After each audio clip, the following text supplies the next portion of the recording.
Sorry, tweaked my back a little bit earlier. Okay. Today we're actually gonna get into the variant dungeon and see what that's all about, because I actually haven't done anything with it. I only really know it by by name and by other people talking about it slightly, but know almost nothing about how the actual gameplay of it works. Also, I think I need to be down here. Here, I believe. I actually had the quest for the variant dungeon, but I had it just sitting in my quest log for so long and like getting in the way of stuff, so I just deleted it. So I'll have to start it over. Yeah, here we are. This is where we started from. Yep, that should be it. Also, I don't have any idea what I'm gonna play it like as. I don't know if the variant dungeon... I mean, the quest for it is 90. I don't know if you need to be 90 to go into the variant dungeon, or if it gives any XP, or is, like, worth trying to, like, use it to level up classes that aren't quite 90 yet, or anything like that. I guess we'll see. Alright. This won't work. Like it said, I need to be 90. Should I go in as a healer? It'd give me more survivability, but I don't know if the variant dungeon has like any sort of like regen mechanics the way that like deep dungeons do, but I doubt it. It's a different thing. So a healer might make me more survivable. You know, I'll just go in with Paladin. It's my highest eye level class, it's my strongest one, plus it has its own healing, so I'll go ahead and go with Paladin. Also, let's change to that. There we go. Also, does that just jack up my portrait? No, portrait's still okay. Or was it? Yeah, it looks good. Okay, let's go ahead and just start it this way. If you don't have to be 90 to get in, I may go in with Summoner, which may be a terrible class to run it as, I honestly don't know, but it would give me more experience on that class, which would be good. Also, I managed to get Dragoon up to 90 off stream. I need to start running some job quests sometime soon for Paladin, Dragoon, the Sage quest line, Bard. I think I still need the Stormblood ones for Bard, Dragoon, and Summoner. Paladin, I think I already did, so I only need like the level 80 quest for that. And then I don't remember if there's a 90 quest for the jobs or not, but whatever.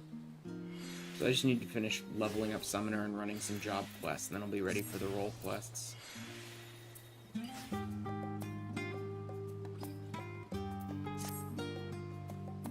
So, Asher, does this mean you found a spare moment in your busy god-slaying agenda?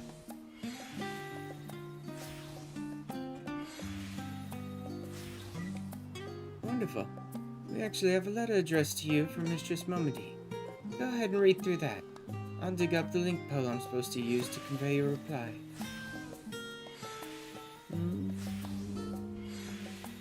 Let's take the guild jobs. Would bother you with something like this? Reply as a personal attendant to Anonymous. If you can make it over to Old Dawn, I'll set up a meeting with the lady in waiting. For an urgency, sure, at least convenience. What are we thinking? Yay or nay? One does not simply refuse Mistress Momody. I'll take that as a cent, then. Let me make the call.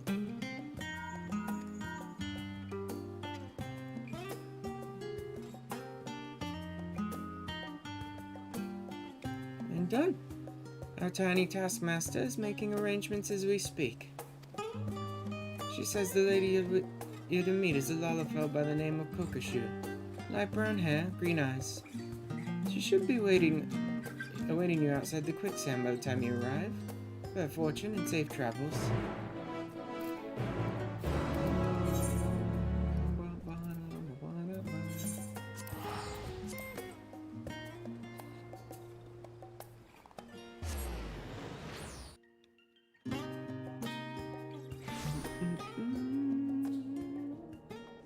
Still here. Oh, and he's got a friend. That dude has been dancing there like since I started playing the game.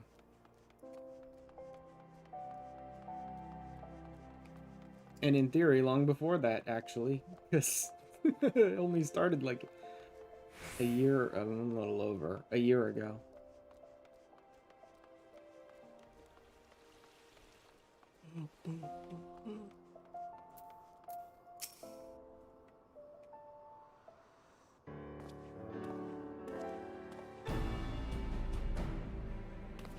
Master Leth, I presume? I am Kokoshu.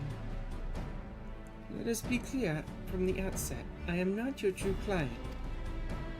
The personage who wishes to engage your services is the Sultana, Nanamo Unamo herself. Firstly, however, pray allow me to explain the request itself, and then you can decide whether or not you wish to proceed. Trust you recall the tunnels beneath the city of Uldar? Yeah. The ones we were being chased through as murderers? Oof. Yeah, I recall.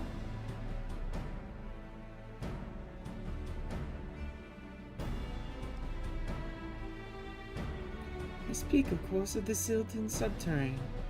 Passages and waterways through which you made your escape on the day of that ill-fated victory banquet.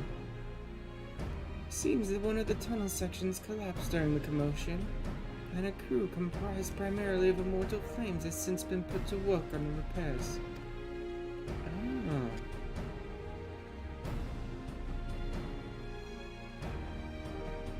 In the process of restoring the masonry, however, they've come across an unexpected gate.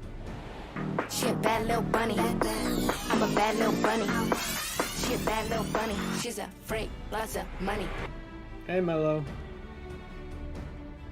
It was described as antique in design, inscrutable in purpose, and sealed shut by some mystical force. The report appeared of great interest to the Sultana, and she has expressed a desire to investigate this strange portal firsthand. Furthermore, she feels that Master Tarupin and the like are overprotective and will prevent her from exploring to her heart's content. But are we then to send her Majesty into potential peril without a trusted escort? You see my dilemma. Wait, is Nanamo gonna be traveling with us? As the proven champion of Eorzea and veteran of countless heroic endeavors, it is to you whom we would entrust the Sultana's safety. Besides which, she would have it no other way.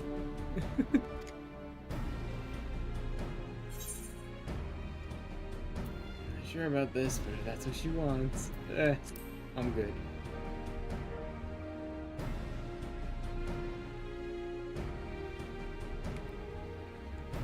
Thank you, Master Leth. It will mean a great deal to her Grace. Please wait here and I shall inform the Sultana of your decision.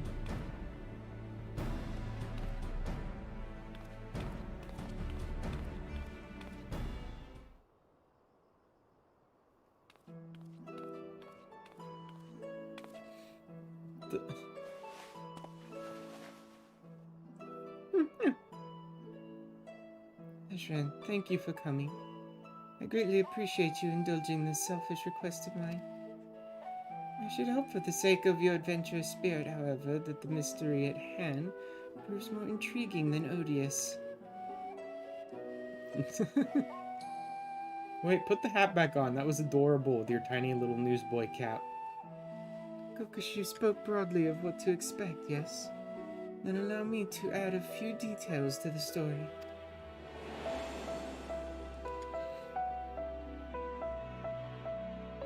According to the report, the gate bears an intricate flowery design. The flames were unable to ascertain its origin or significance, but I have seen such a motif before.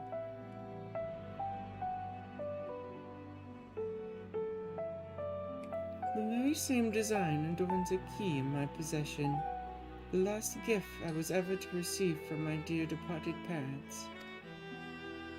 Recall the ceremony with which it was presented, and their promises to take me to the place the key unlocked once I had come of age. They spoke excitedly of the choices I might make, of the things I would behold on my chosen path. They were called away to Thal's halls long before that day would come.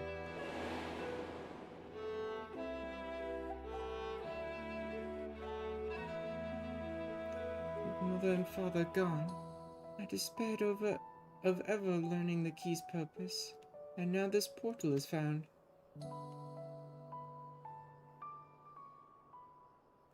Surely you understand why I cannot leave it unopened. There could be anything right there. I love that. I love that all they do is slightly change the punctuation to be like, is he hesitant or like excited? And I'm excited. You see? I knew I could count on your enthusiasm. How reassuring it will be to have a veteran adventurer at my side. Not that I distrust Papashan or Pippin, of course, but if I told them, they would only seek to dissuade me from my course. As for Kokoshu, she was the first I brought into my confidence. She is, after all, my lady-in-waiting, and serves as my double. Oh.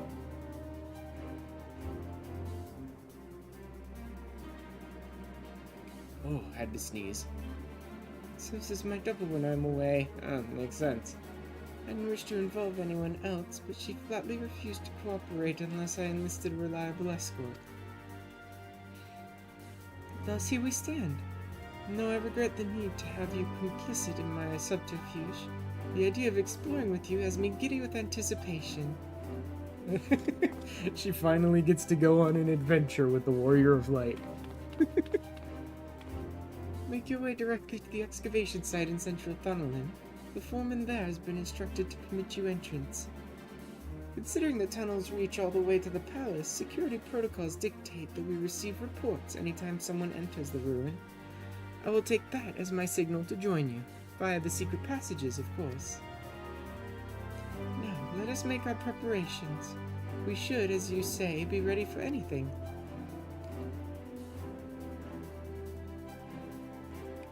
She really does look adorable with that hat on.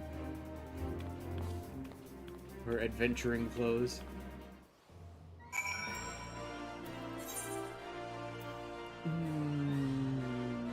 Actually, just leaving the city would probably be fastest. So the teleporting, either way, would be about the same. Central.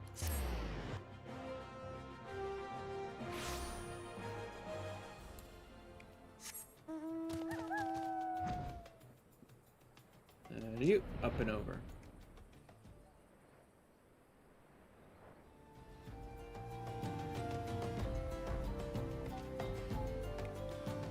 Holy crap, being back here after so long. Oh look, it's Ovyang. Like, I don't even remember the last time I hunted him, but undoubtedly that was probably the last time I was down in this area. Mr. Liff, Lady Kokoshu says you're here to have unrestricted access to the ruins for some manner of confidential assignment. I wonder, does this have anything to do with what they found in that collapsed section, or... actually, never mind that. Not meant to ask any questions. The rubble's mostly been cleared away, but please do watch your footing down there. Wouldn't want you tripping over a loose rock in the gloom.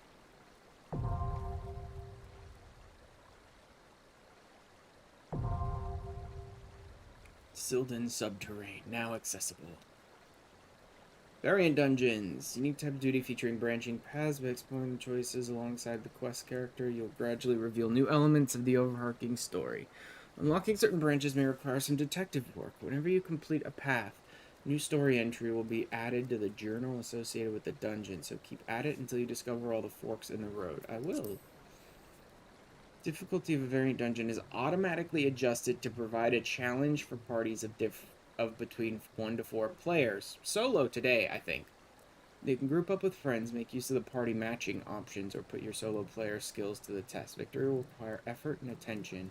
It is entirely possible to complete these dungeons alone.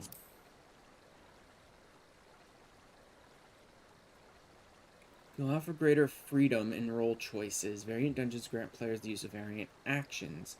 Mimic existing abilities such as Cure or Rampart.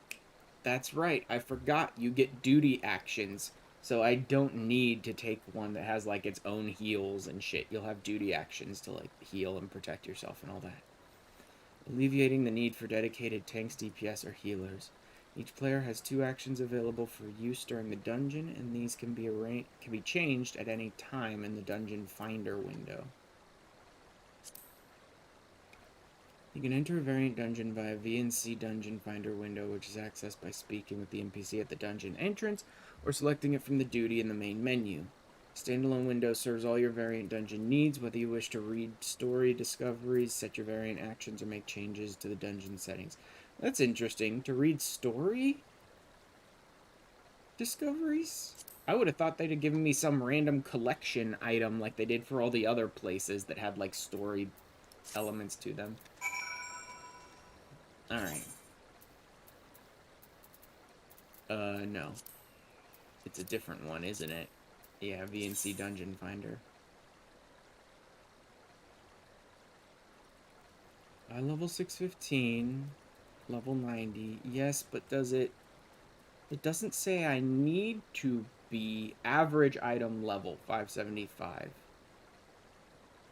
I think you'd have to be level 90. Yeah, you have to be level 90. What do I want to play this as, then? Probably Paladin? I don't have a lot of level 90 classes. If you could be under level 90 and this would, like, give you experience, I'd definitely go with Summoner, but I don't have much else that I need to raise. Maybe Machinist, actually. No, actually, you know what? I should play this as Paladin. I'm going in with Nanamo. Like, lore-wise, that kind of makes the most sense. If I'm going in with Nanamo, I should play as Paladin. Yeah, I'll do it as Paladin this time. This is my strongest class right now anyway. No party matching. Set actions. I don't need variant raise, because if I die, it's over. I'm going in solo. Provoke nearby enemies, placing yourself. Don't need that. Damage over time to target and all enemies would be nice. Oh, look at that. They give you a tank ability. I don't really need variant cure either. Paladin has clemency. But I guess having variant cure would be useful as another way to heal. Paladin doesn't exactly want a clemency constantly. Does this have a cast time? No, it's instant, which actually makes it useful to have variant cure as well. Because clemency has a cast time. An attack. Because I already have provoking and tank stance and all that. I can't raise anyone because I'm going in solo. And you can't rampart because I'm already a tank, so I already have that. Hey, Soggy. Just, getting into the variant dungeons. Yep, 575, level 90. Okay. No party matching. Solo. Recruit members. View parties in the... Oh, yeah, party finder stuff. Okay, here we go. Oh, they were fun when it came out. Yeah. I may do, like, just one run of this if I can get through successfully. And if a single run of it opens up another, then I may push on the story to another so I can get into there and see what it's about. And then I'll worry about, like, getting all the storylines at some other point, maybe off stream or on a different stream or whatever. I also don't know how long this takes, actually. You'd have to redo it every time.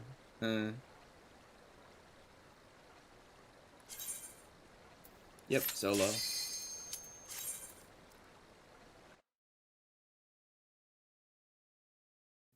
1 run each. Here we go.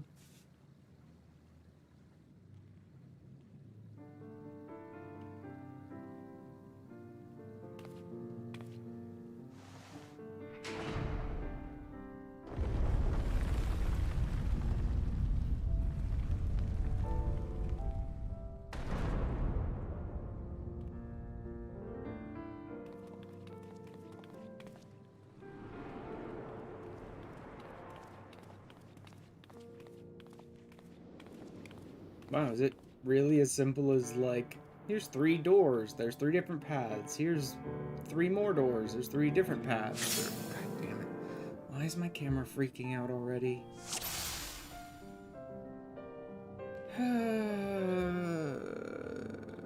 If only the camera could just work. Sorry, that was me smacking my camera as hard as possible and probably breaking it even more. And shaking a bunch of my stuff, too. Wow, he's, like, barely moving now. Oh, well. That's what the camera's gonna get. If it's not gonna work, then I guess I'll just break it. Because it's a piece of shit anyway. 3 more gates. We have a choice to make. Do your instincts pull you one way or over another? If I were to listen to mine, I find myself drawn to this one. Alright, I'm gonna go ahead and follow Nanamo since it's my first trip here into the Subterrane. Let me change something real quick.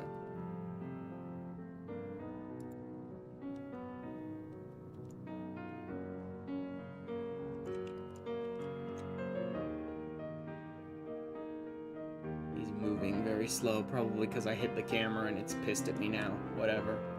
Alright, just follow Nanamo for this one. Same gate. That settles that then. At least for this first trip through the dungeon.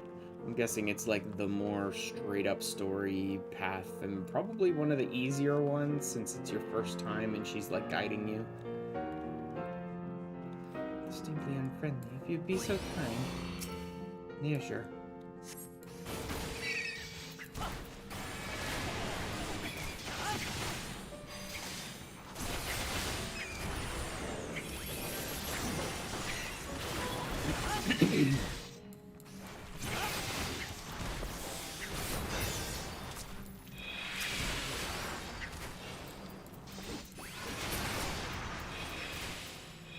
Stupid Hard Knight. It's at the edge and just like out of reach of me hitting it with everyone else.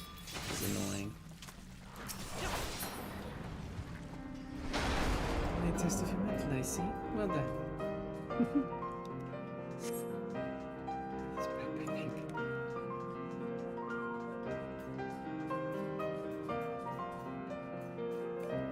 Spoils, huh? Rodent, surely even I can best a couple of mice. Not mice. Not mice, definitely not mice.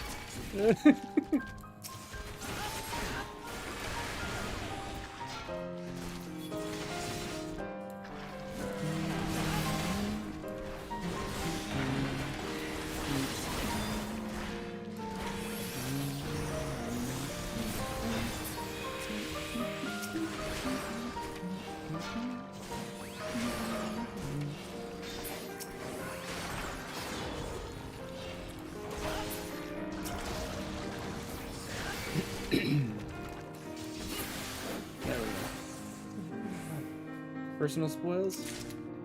Deceiver's diamonds. Giant pipes lie unseen. Gems beneath the streets of Sil'dihn. Okay, these are very basic. Like, there's nothing even really back here on any of them.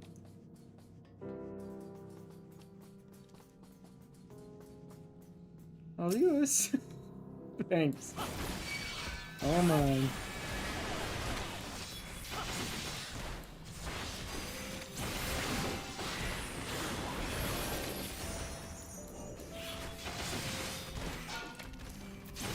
Is this everyone?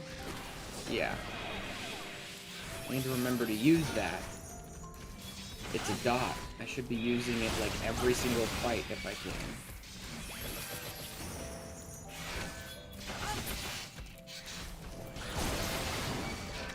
keeping that up on my enemies at all times.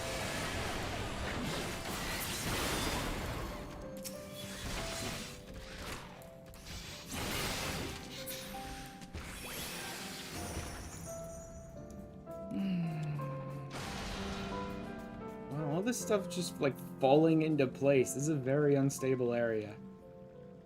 It's positively clogged. Would more water flush out the mud, I wonder? Maybe, but let me look around first. No, that looks like a boss. Oh, are you kidding me? I walked 2 feet in the wrong direction, and the game's like, oh, okay, I guess you just don't want to do that then. Great, now it's probably a harder boss fight. Oh well. Thanks for not letting me go back, game. I mean, something in the past says waterways are in dire need of maintenance. Here we go.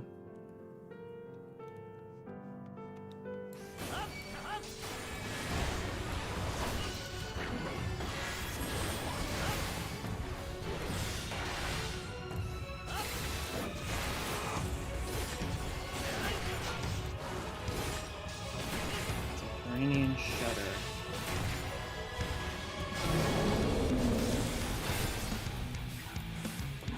Something coming down the drainage pipes. If only you'd have let me do this. This way. Yup, that's exactly what I thought it was. No idea what exploding catapult is.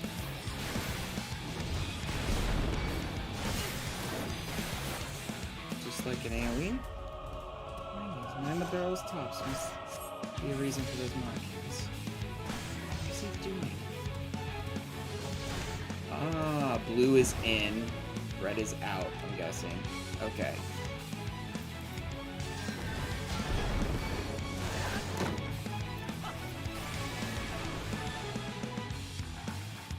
Bro? Is he gonna destroy the barrel? No, nothing like that.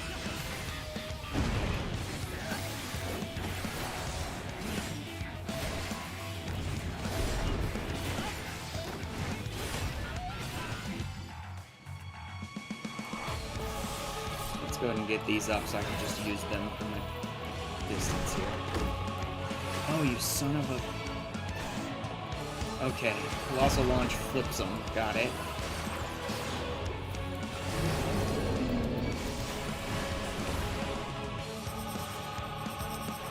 Oh, he's gonna be spinning here.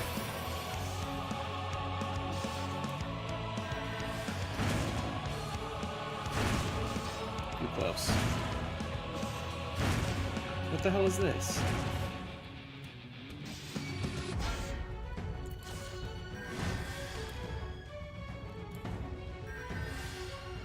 There we go.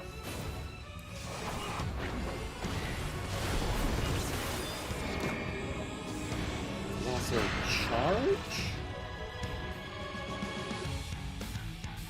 I don't think I'm in the way of that at all. Okay, if you are in the way though, it shoves you. But only if you're in his path. Got it. Oof.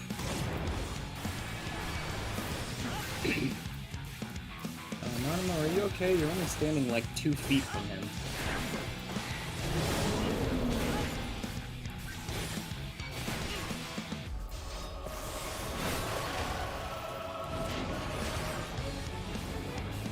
Here.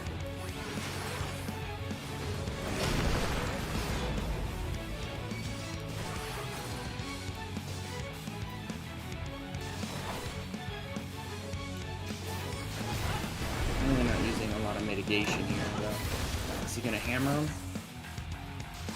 Launch. Yep, I need to be on this one.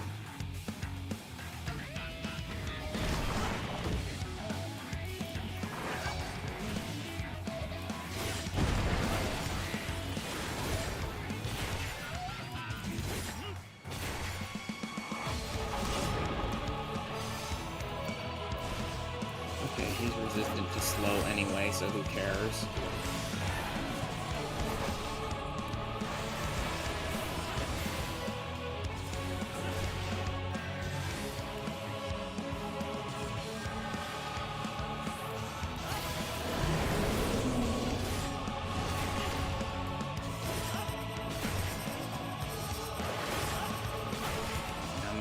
here. Gives me more room to play with.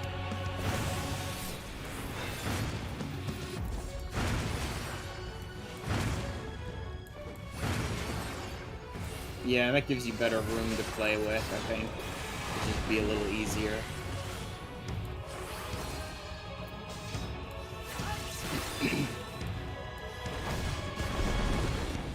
I will say these variant actions are amazingly useful. Let me just go here, so I don't have to dick around with this stupid dash and all that stuff.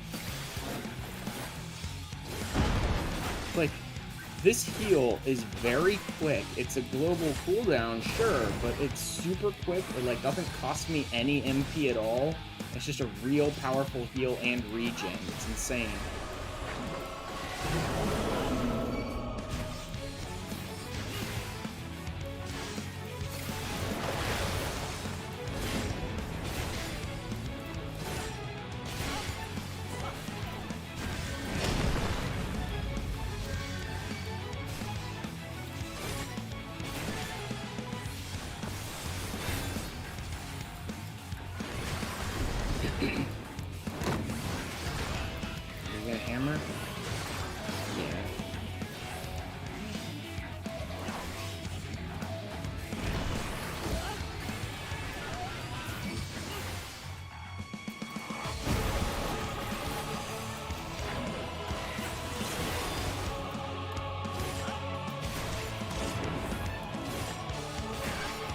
Definitely not very fast at this because I'm playing a tank, so my DPS is skinny. But it's definitely more survivable with the tank abilities. Hey, Baron.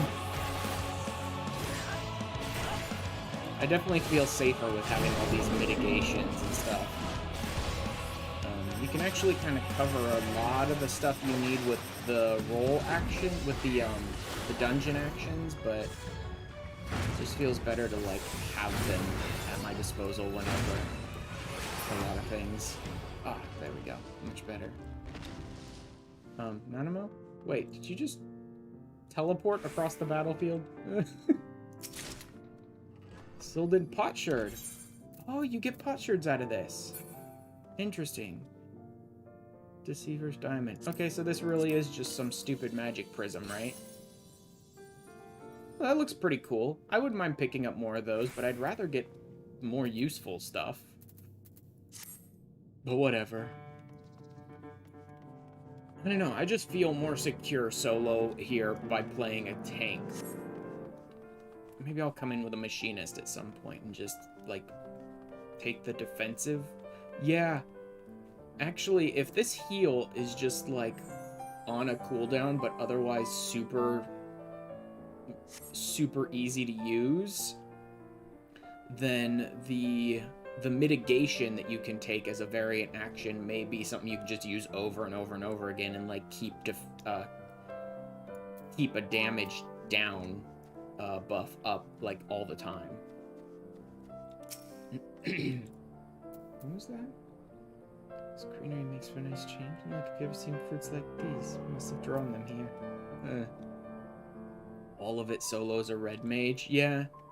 Just took the rampart and the heal. Yeah, that's exactly what I'm saying. It may actually be super easy to run this as, like, a machinist or something like that if I just take the rampart and the heal and just, like, take the tank and healer actions that I need for it. Because when I'm in solo, it's not like I need that provoke. You wouldn't. Like, why would you ever take the provoke action? That actually doesn't make a lot of sense. Oh, actually, no, wait. If you were running this in a fixed party, but none of you were running as a tank, then I suppose the tankiest of whatever classes you're running it as would take the provoke action. Probably. That's where I could see it. Yeah.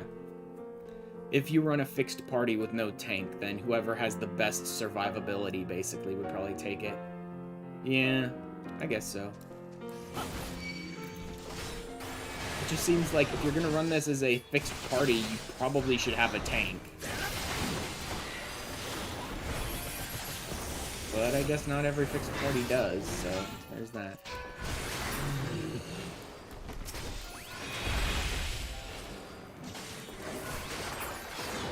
Also glad I was able to run into a Goo-Boo in game today, because it's Nope, not Wednesday. That was yesterday. My bad. I don't stream on Wednesdays. Oh well. It's after Wednesday, my goobs. Sorry, I just keep running into that one on like Twitter and stuff, which is always great, but I forget I don't stream on Wednesdays. Challenge around every corner. Yeah, usually. That's kind of what this is.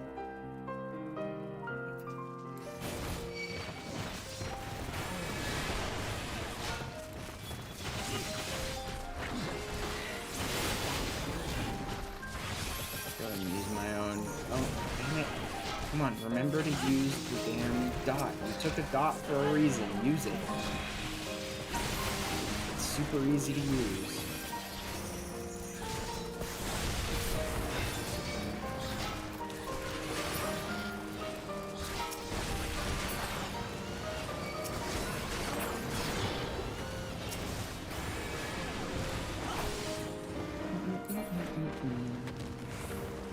Any more personal chests around here anywhere? No? Okay. I kind of love that we're on a little journey with Nanamo, of all people. My key was not made to open this gate. It says here 2 eyes are needed to see. Oh, more diamonds. Nice. 2 eyes. Some manner of riddle, do you suppose? I don't know. More sacks?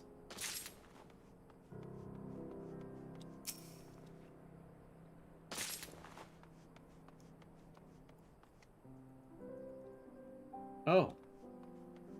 Oh, I wonder if that was going to change the storyline of the dungeon based on which ore sacks I took. I just assumed I could pick them all up. Shit. Huh. No, because it's just taking whatever.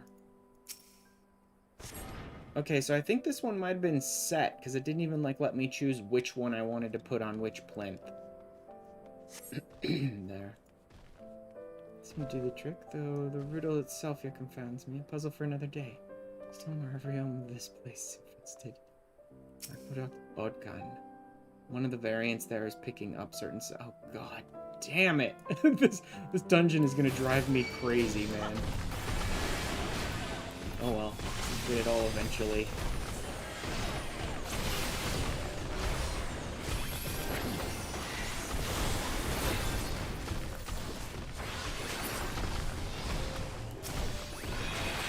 Based on which sector I'm at.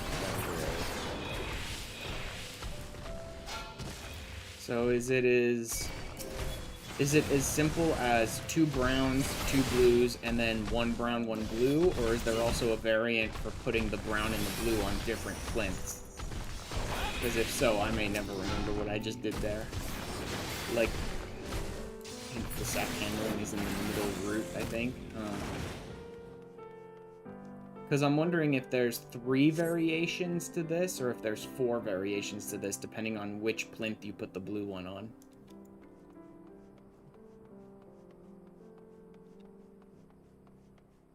Or if there's only 2 variations there. There might only be one other... What the hell?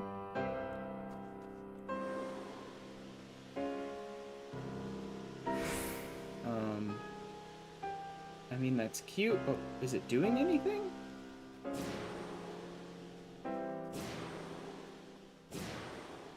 How many of those you step on? Fuck it, I'm stepping on all of them then.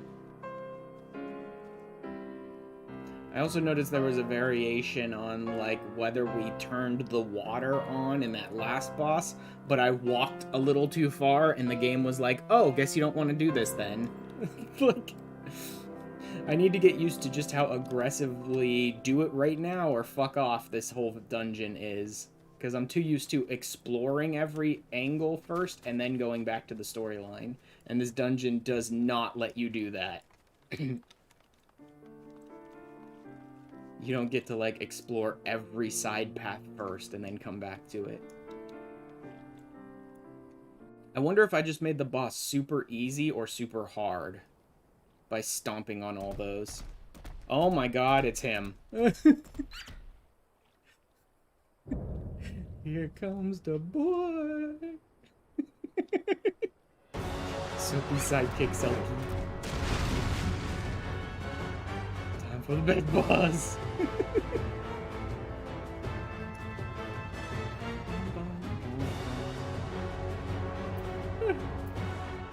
Oh no, just such fluffy, puffy flowers earlier. That was earlier.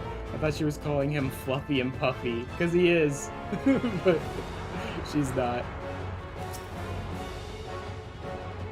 I need all the goofy Nanamo shit here, because we don't get a lot of that in the normal game, and this is the first time she's ever been on an adventure with me, so I need all the goofy little Nanamo quirks to be played up big time in this story.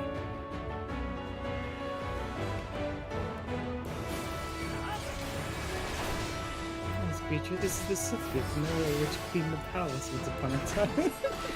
Great. Boy! Boy! Welcome! Here he comes! There he is! Here comes the boy! Squeaky left? How do I get the feeling I need to be on his right side here? Yup! I was right, but I moved back too soon. I was absolutely right of what I needed to do there, but I thought it was over before it actually was.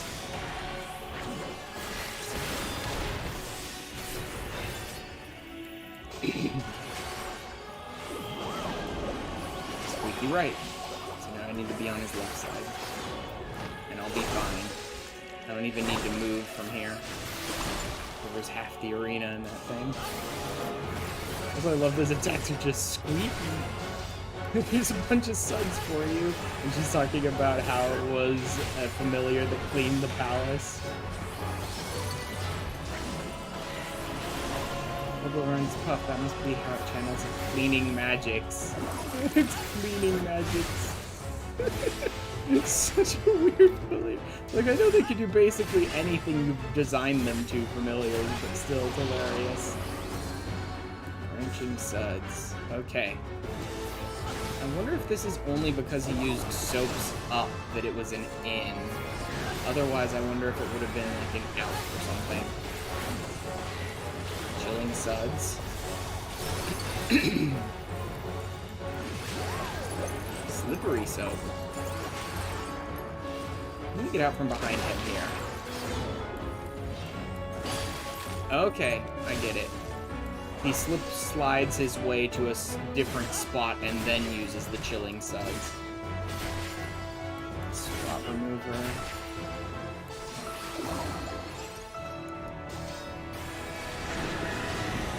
Oh, knock back.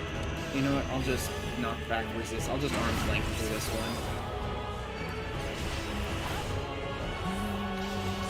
Keep the dot up.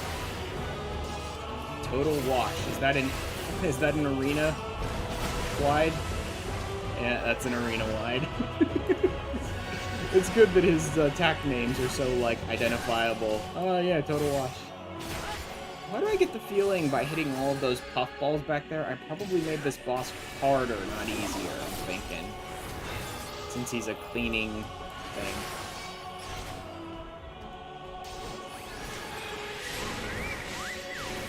You need to be standing in it. No. Oh, I see what that's doing. But, heal. Fucking heal. Fucking heal. I see what that's doing. Actually, I probably made this boss easier. Now that I'm thinking about it. Because of what just happened there, I'm thinking I made this boss easier. Because the more patches that they need to clean up, the more it slows down the individual brooms. So it, like, spaces them out and gives you more room to run through. Left, but I need to be on his right then. But what's happening with the brooms? So is this going to be in like an explosion, an AoE explosion or something?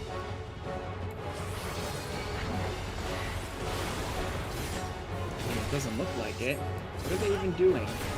Okay. Yep. They become Northern Cross type attacks. Got it. Total wash. There's your arena wide. And he just gets rid of the other broom that he didn't set off.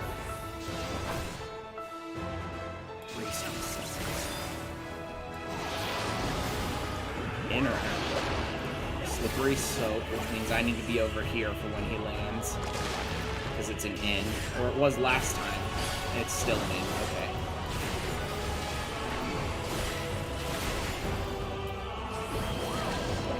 Squeaky left. I need to be over here. I always get, like, his left, my left. It always takes me a second.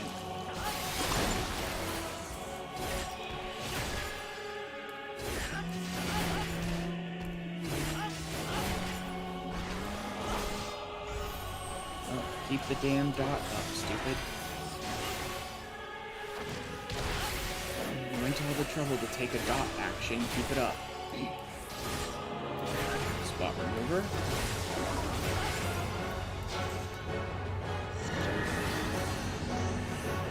Luster.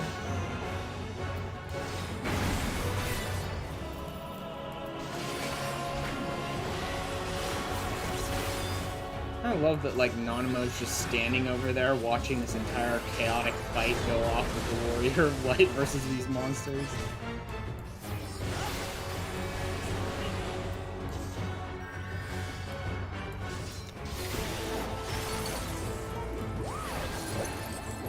Soap and then chilling suds. I need to be over here.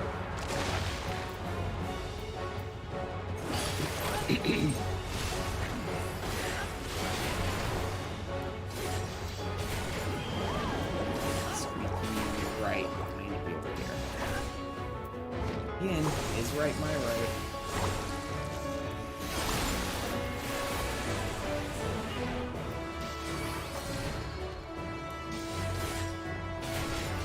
You're fighting a giant gerbil wearing her crown while she's watching this completely normal.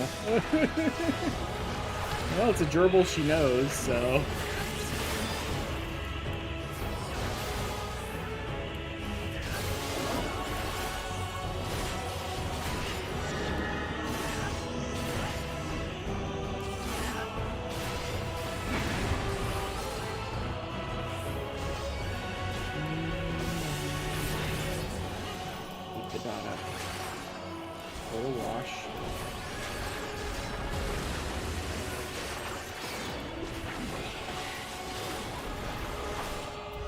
Says, which one was bracing again?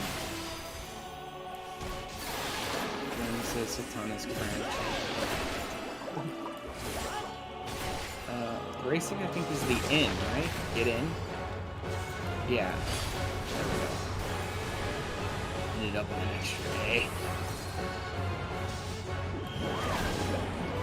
Squeaky left.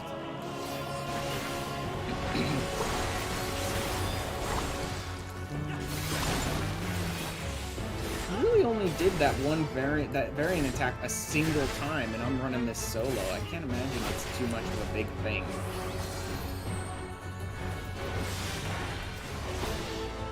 All the shields.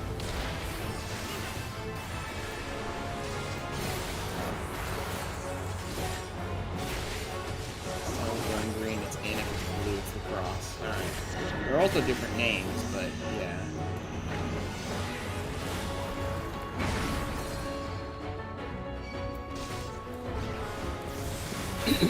There we go. Squeaky clean! Duty complete. Was that really it? That's all there is to the variant dungeon. It's just like a bunch of different little story beats in there. Silky and Sil'dihn Subterrane variant dungeon. Okay. Sil'dihn potshirts. All those potsherds will be probably nice. I wonder what you can get for them. I'm just so used to, like, oh, yes, I got potsherds, because in Palace of the Dead I can get friggin' sustaining potions with them, but I don't know what you get here. Because you have a variant cure, which is better than any sustaining potion, and you can use it forever, so... Silky's ether had the exact same feel as Mother's. No, her mother was the one that summoned the Silky to clean the palace, basically.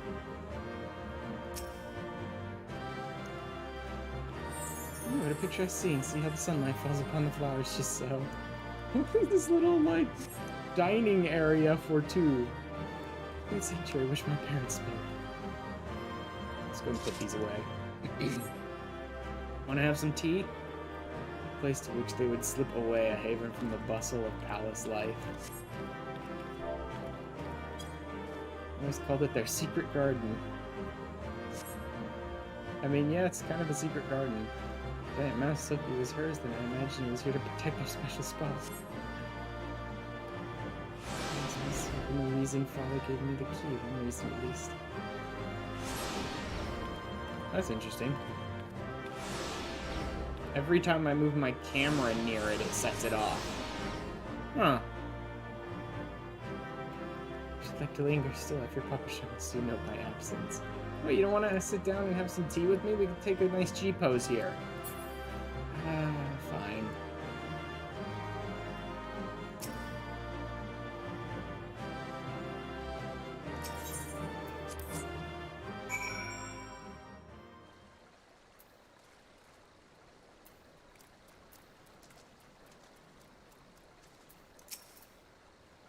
That's left. All done with your assignment then. Glad to hear it. I'll inform the walkers that they're free to head back into the tunnels. Before I forget, a message from Lady Kokoshu. Wishes to meet you by the quicksand upon your return to Ul'dah. Safe travels, sir.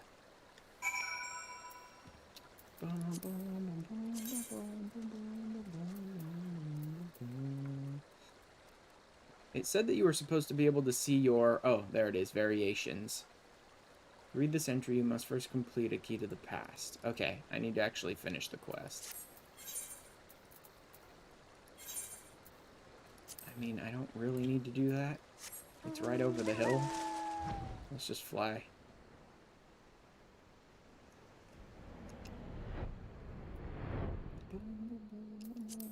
That's really not all that difficult. I mean... I assume you can make it a lot harder for yourself.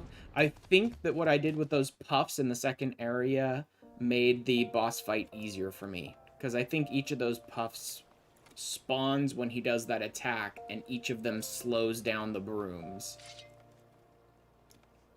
Right? Like, each of them, I think, is designed to slow the brooms down. So I think you could get away with... Actually, I don't know if you need to set off any of the puffs. Because he might spawn his own, at least one, when he does that attack no matter what you do. But if not, you could probably get away with only stepping on one of them. And then it's like whichever broom gets slowed down, that's where you go when he does the attack, basically. Choices just change the mechanics on the bosses. Yeah, not really hard, just variant, right? A lot of weird variants to the different things that happen. Welcome back, Master Death.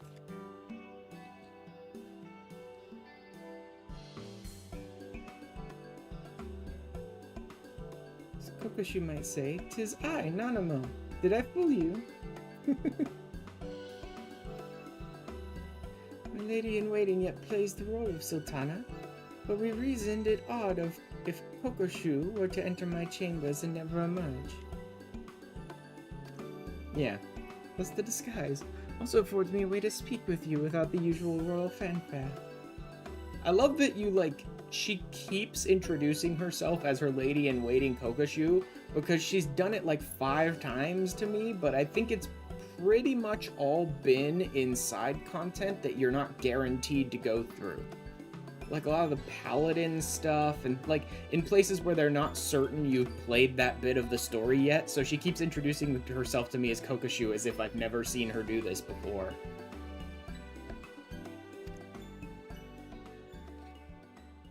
As for our expedition, that was rather more taxing than I had anticipated. What I had planned as a simple sating of curiosity has given me much to consider.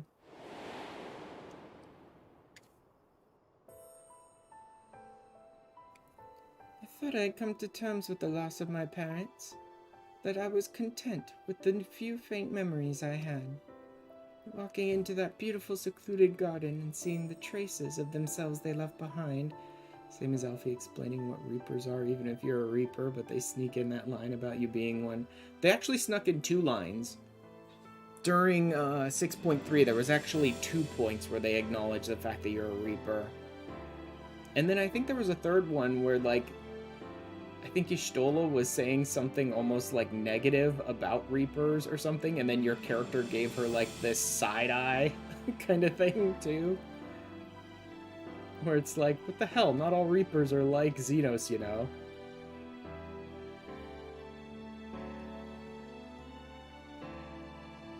And then, yeah, at one point they're like, by the by, who taught you those arts? And your character just sort of looks, just like stares at them, and they're like, you know what? Never mind, that doesn't matter. It's like your character won't tell them who his Reaper teacher was, I guess. It's a grief I hid away as a child, and carry locked within my heart even now.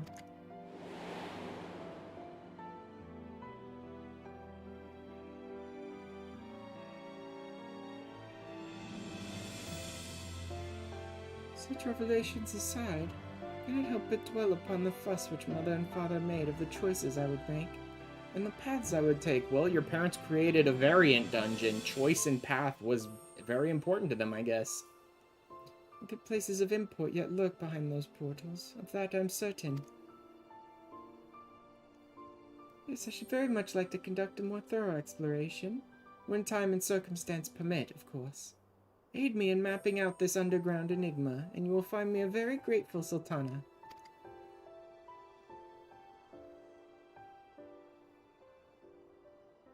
In this very moment, however, there are several dreary affairs of state which demand my attention. I believe Kokoshu wishes a word before you depart, so pray abide here a while, if you would. Keep well, and we shall meet again soon.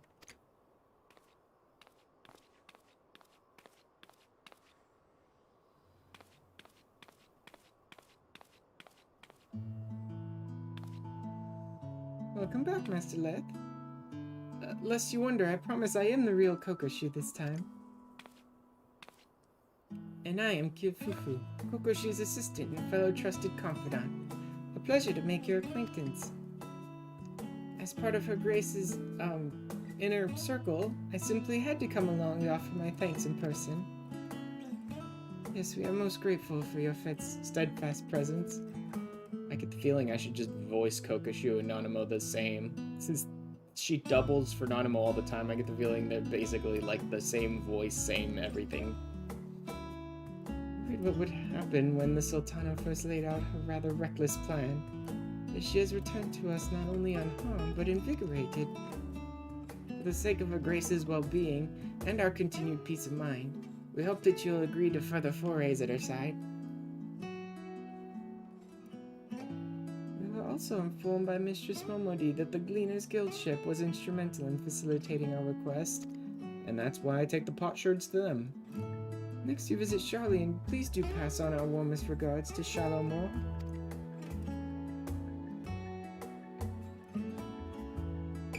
I'm thinking it might actually be better to go in as Machinist. Because of the fact that, like, tank and healer abilities are built into the variant actions, and I kept forgetting to use that dot anyways, going in as a class that, like, needs the dot doesn't seem all that useful to me, but going in as a class that could do massive DPS and kill enemies fast, while also just taking in the mitigation and the heal, seemed like it'd be a lot quicker and easier. I need to see how the mitigation functions, though. That's something I need to check. Like, the heal you can just use over and over and over again on the global cooldown. So it's very free form, that heal, in a lot of ways. It doesn't have, like, a long cooldown or anything. If you can just pop the mitigation over and over and over again, then that's plenty. I don't need to go in as a tank. I'll go ahead and set this as my home point for now. Change it from Rods at Han, because I'm probably going to be teleporting back and forth here a bit.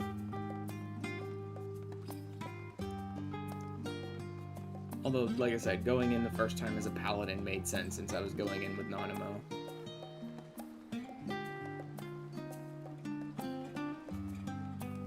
Also, frankly, my Paladin is one of my stronger classes.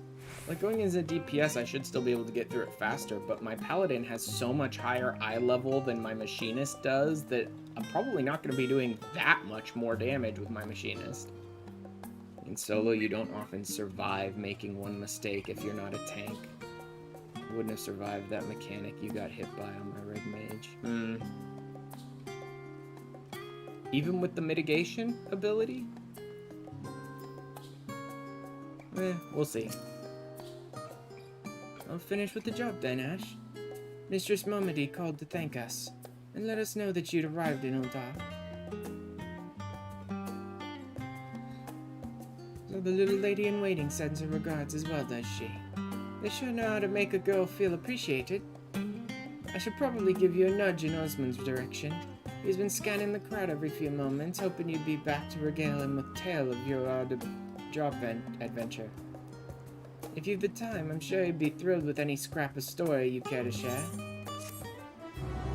And then this is probably another Sil'dihn Subterrane. Sil'dihn served a record. Unlocked. Okay, so that's the one that lets me read the details. Entries will be added to the log of each possible route through the various dungeon. And then Osmond probably opens up the shop for the potsherds and maybe starts the... Are you unlocking ass? Yeah. Gotta get me that ass.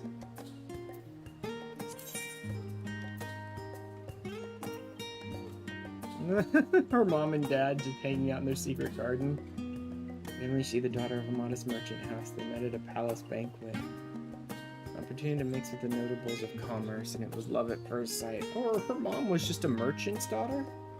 That story is so very romantic. Mother would go on to tell me of the secluded place her own father would visit. There they were bound in marriage. Thundapple garden at the end of the secret tunnel where they could enjoy each other's company away from prying eyes and judgmental stares. In other words, a perfect description of the sanctuary we discovered on a recent foray. Remember, you can't wipe when doing that. When doing ass, try not to wipe. Unless announced the details of their engagement, the location of this magical place for father proposed to mother became the subject of much rumor and debate. City's merchants being the same incorrigible creatures then as they are now, yep. This fur to turn a tidy profit. They never did come close to the truth of it. But after visiting the spot myself, it's easy to see why he's remained undisturbed. Imagine the two of them in their younger years whiling away, an idle morning amidst the dawn-kissed petals, their haven protected beneath a barrier of Thonowin's scorching sand. Can't help but smile. Never until now have I managed to think of them without a pang of sadness. I've been captive to grief for so very long. Also, that raises the question, do familiars just keep going on after the person who summoned them dies? Because it was implied that her mother summoned the Selkie, but the Selkie was here long after her mother's gone and seemed to have, like, gone mad. Like, it was kind of still doing its job and cleaning up the area, but it was, like, killing anything that got in its way to do so. So I don't know what the hell's going on with familiars after the creator dies. That's right. How fare your adventures? You, wouldn't happen to have any you'd like to share, would you? Oh, yeah, there we go. Sil'dihn Subterrane. Kate Sith was a familiar. Okay, yeah. So familiars do just definitely guaranteed stay after their summoners die, but it seems like they just sort of go on and grow from their experiences and things like that, kind of like normal people. But maybe something drove the Selkie mad down there. Like, maybe it was the fact that it was in a sewer, it was designed to clean, and there were a bunch of monsters making the sewers horrible, horrible places. So the Selkie just, like, went insane trying to, like, kill the monsters and clean the sewers up or something. Passing familiar with its history. Mistress Momedy's client had you exploring this network of tunnels and aqueducts.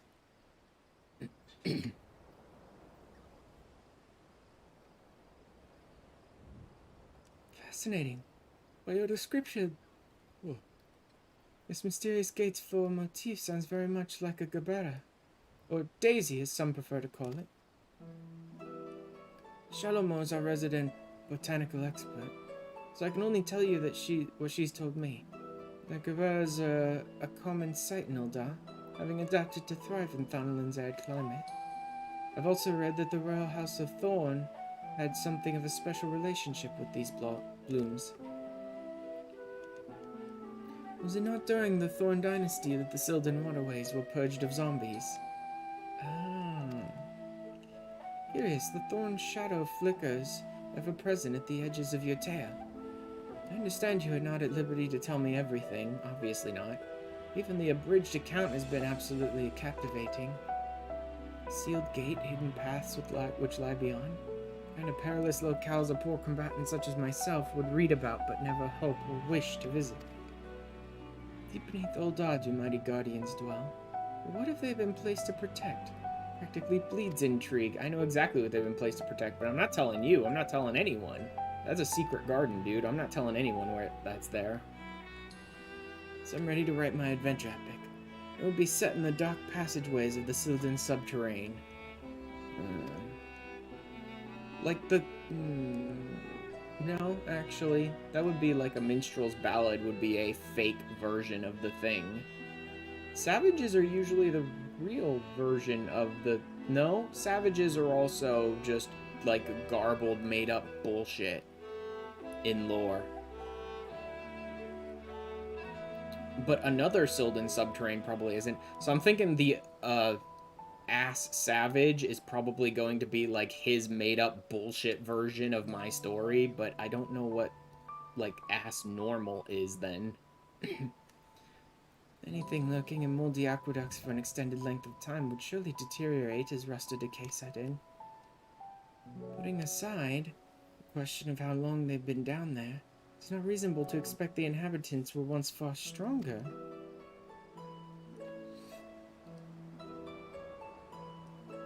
I'm strong enough to challenge even the indomitable Ashran, eh? With you as my muse, this book will all but write itself. Wait, it sounds like he's making the savage now. Don't I have to get through with...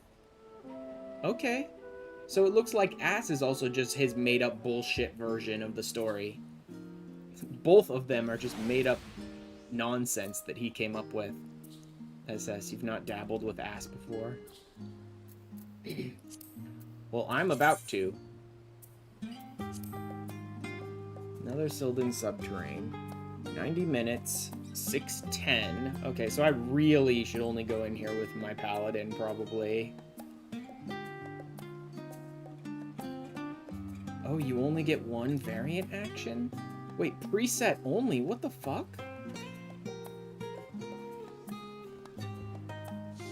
They give me a preset action and the only one they give me is raise? Also, it has all these matching requirements. Will be used to form 4 player. Oh, you can't do another Sil'dihn. You can't do Ass solo, can you? No, 1 to 4 players. I should be able to do this solo. Well, then why's it got all this, like, register for duty shit going on? Oh no, that's, you can only queue up 1 to 4 players. It forces you to go in with 4. Okay. Why is it only giving me raise, though? That's weird. 610 to 635. Required level 90.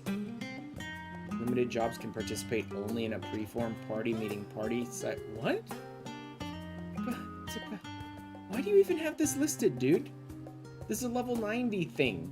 Like, limited jobs cannot participate. They're not allowed to get to 90. We'll queue you with unlimited spicy, yep. Additional loot rules unavailable. Minimum IL unavailable. Echo cannot be silenced in this duty. Explorer mode unavailable. Full item level restrictions.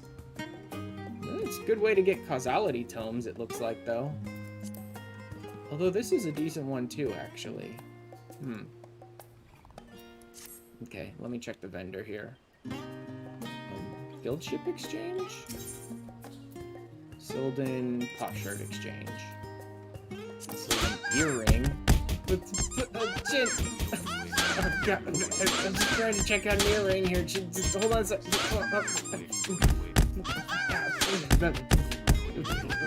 Hold on, just give him a second. Hold on, he's almost out.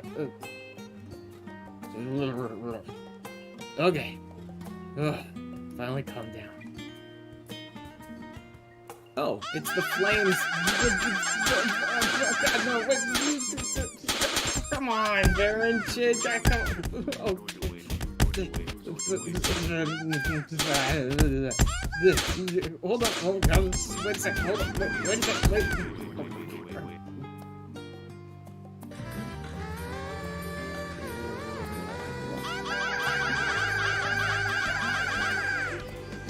Avy. This is Among Us Revenge. Among Us Revenge, you already destroyed all of my redeems when I killed you in Among Us. Okay, I don't really care about the Sil'dihn earring. I mean, it's the Immortal Flame symbol, which is like, it's cute lore-wise and all, but I don't really care for the way it looks. Ample appreciation. The wow emote. I kind of do want that, actually. Oh god, what are you texting me here? Okay, I need to go on a short break, guys. Need to take a quick break, just a couple minutes. So get up, stretch, grab a drink, grab a snack, whatever. I'll go ahead and run some ads and be back. Not quite the old symbol, it's a little different. Is it? It looks like it's just the Immortal Flame symbol, although the things in the scale might be a little different. Anyway, quick break, need to go do something real quick. Be back in just a few minutes. Alright. See you in a minute.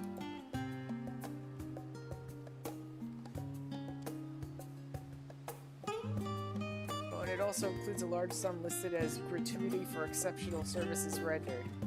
The entire amount was charged in your name, Mr. Garland.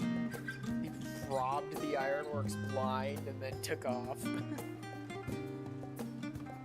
Find him!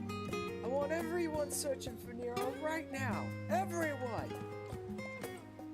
Just extorted the crap out of the ironworks and left.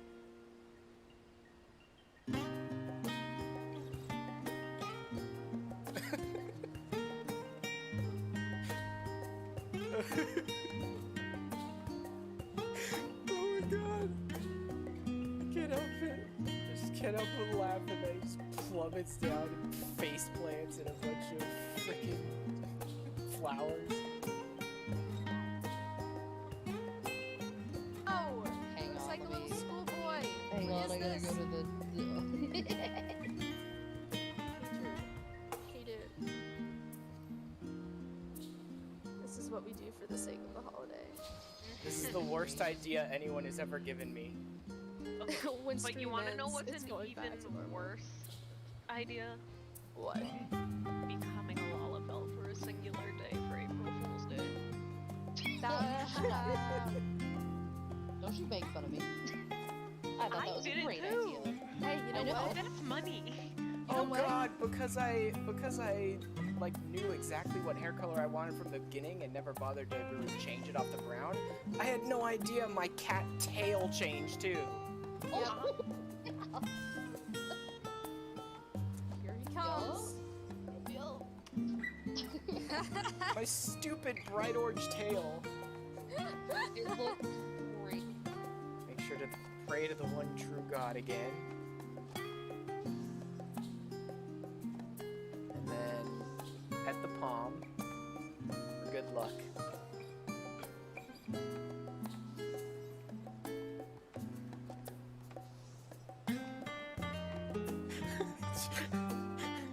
How did I know that was gonna get you to just start screaming giddily gilly?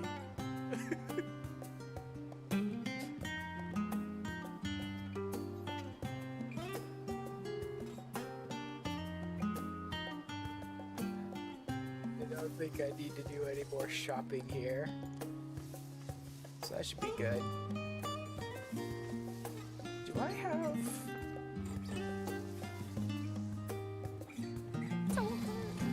I'm dying, bro.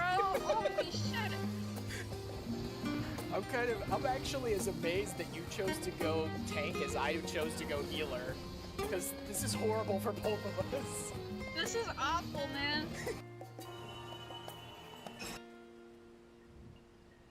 Oh, I probably should have left that on with the Nixie. I love this scene so much. This is such a great scene. Alright. Oh. Oh. Oh, my back. I don't care too much about the Sil'dihn earring. I might get it eventually, but it's definitely not the first thing I want to get. I probably want to get the WoW first. So I'll need to run it a few more times. Like, easily I'll need to. That's a decent way to make some money. It's worth quite a bit on the market. What's this noir stuff, though?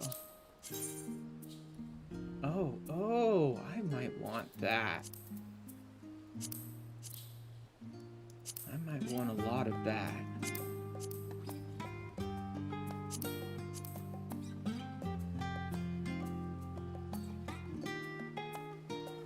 Get all the variants, you get the sudsy gerbil as a mount. Oh man, I definitely want to get that, and I want this noir stuff. Water and water, water, water and water and water, water, water and water and water, water, water and water and water. Thank you, Seb.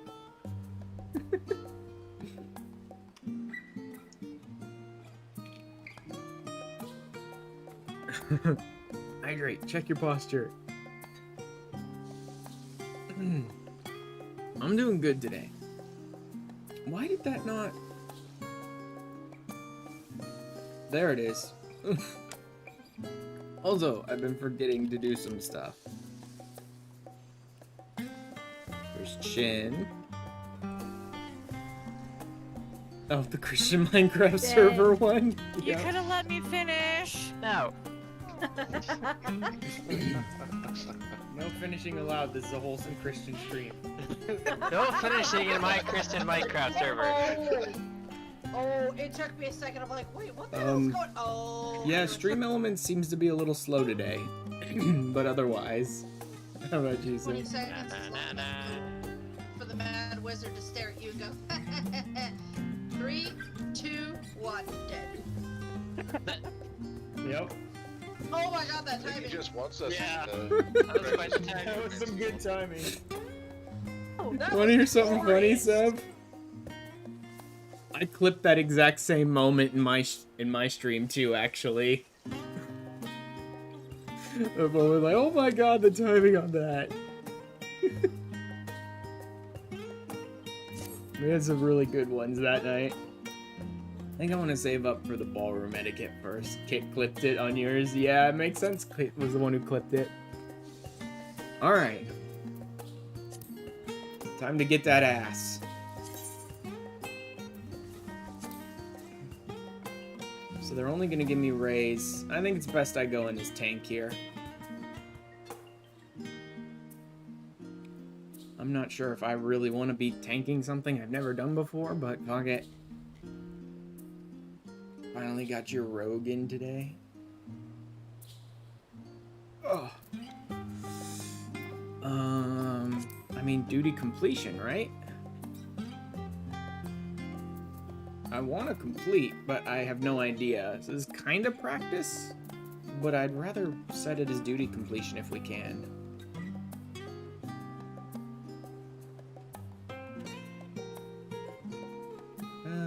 Fuck it. Duty incomplete, duty completion. Register. More than 30 minutes. Jesus Christ. How about no?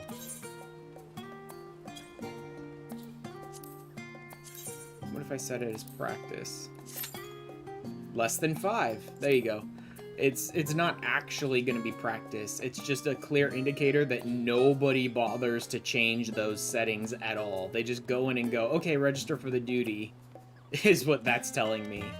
Is like no one cares to change those settings, so it's better to just go in this way. Let's give myself a new stack of bills here. For these ones. Do I have a weekly this week? I already have a weekly, so I should probably go take care of those to get myself a bunch of the sacks of nuts. Eventually. Moonward. What did I still want from Moonward? There was really only 1 or 2 pieces I was looking to get. Oh, the monk and the bard armor is what I still want from Moonward.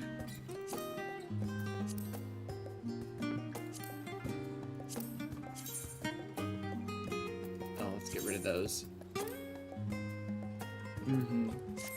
249. I have enough for both of them, actually. Not.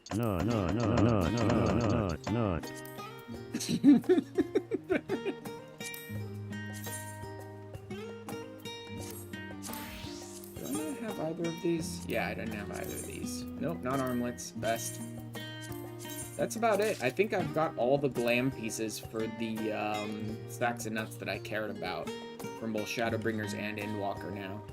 So I can just spend them on, like, whatever I want at this point. Let's go ahead and move these down here.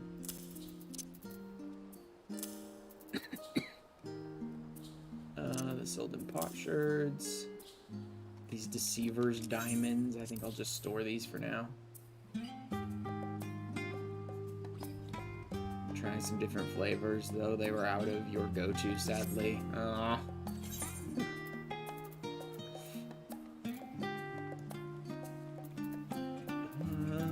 Hello there. Just have some random shit. Hey, Sprinkleberg. Let me do, let's see what you've been up to lately.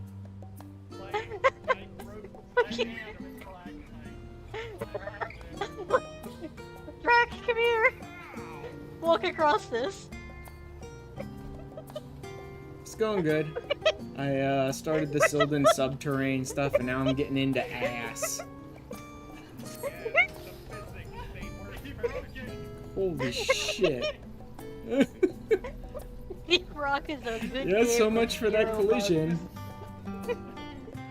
Just clip right out of the universe. What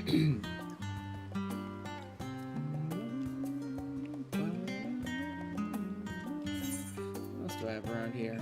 Oh, the Wandering Minstrel? Does he have something else for me? What could he... Oh, the patch ones. Yeah, I didn't get the patch EX trials from him yet. So he'll have Storm's Crown and whatever the hell they're called.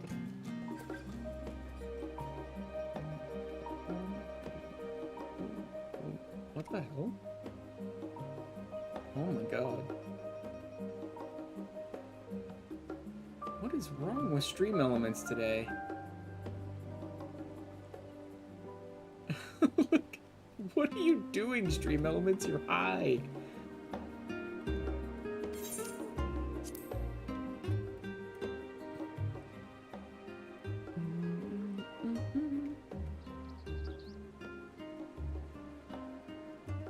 God, it's a battle in the void. Certainly wasted no time seeking out newfound adventure. By all means, regale me with the thrilling details. Sure, why not?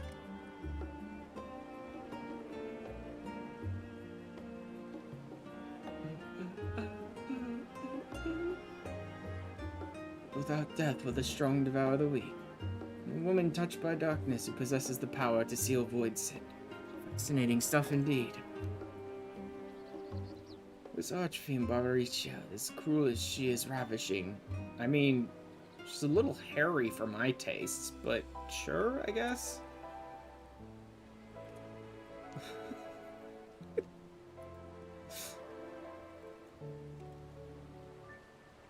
If she is fearsome enough by your account, can I help but wonder, what if she had devoured more of the great worm's ether?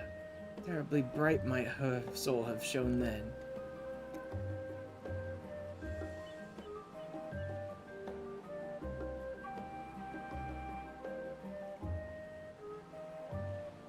Yes, they come to me. The beginnings of a new verse. Right, listen if you will.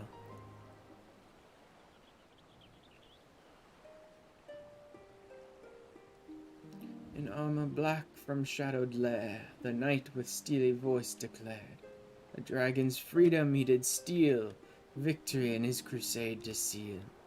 When made flesh, the archfiend fair, her pride, her long and lustrous hair, he seems into it.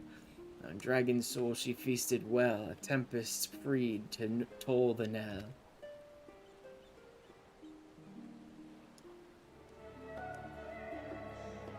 Fighting to devour, devouring to fight.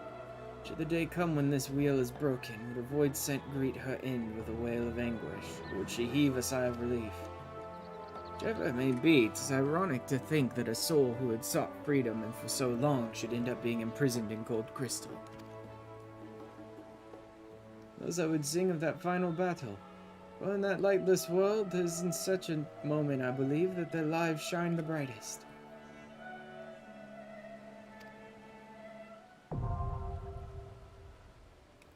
Storm Crown Extreme.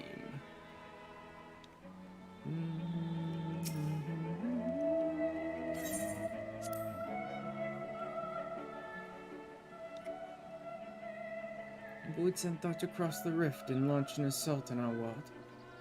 Goodness, and here I thought you might find a reprieve from your dealings with the Void and its denizens. Pray, tell me more. A partner with Life Boost coffee, they have very tasty flavors.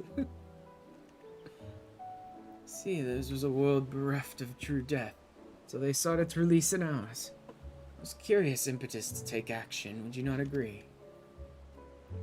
Cherry mocha truffle. Oh my god, that sounds so weird. Smoky butterscotch.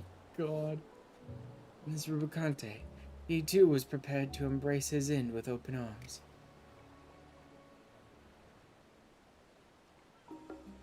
Yet I cannot help but wonder, had he drank deep of the dragon's ether, how brightly might his soul have burned ere it flickered and failed. You believe this quandary has inspired the makings of a new verse? If you might lend me your ear for a moment.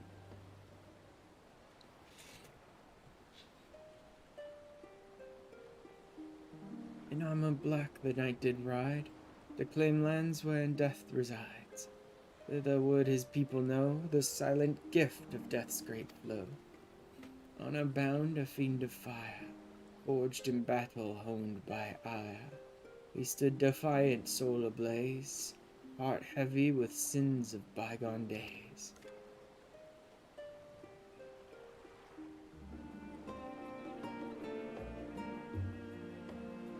In another life, one might say he had the heart of a true hero, a heart broken, perhaps, by the bitter truth that the Void could not be saved without sacrifice.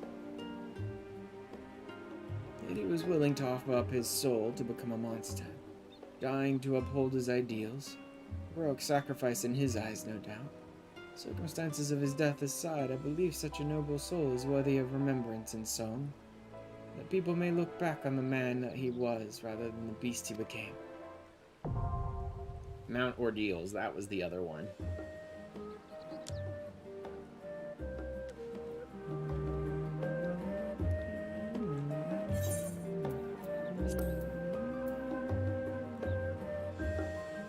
Say what?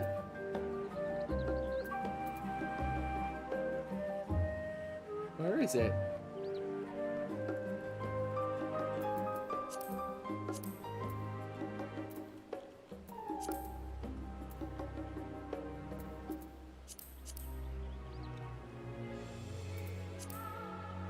Is it high end?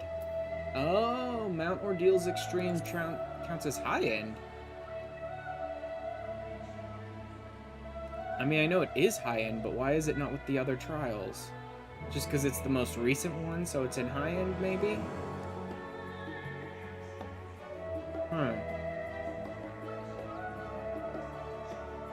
Don't know. Oh yeah, because here's the most recent tier. Okay, yeah, so high end is, here's your final stuff, your most recent stuff, along with the Unreal. Okay. All extremes are high end. Yeah, they're all high end, but that one was specifically in, yeah, current content. That's what I'm thinking, yeah. There's Mothers and Merchants. I think that one is the custom deliveries for Ameliance. And then here's all these sections. Maybe I'll unlock those. I need to change to my gatherers and crafters to do it. But since I'm here and I'm just waiting for a queue anyway, and no one is queuing up, maybe I'll go unlock these while waiting.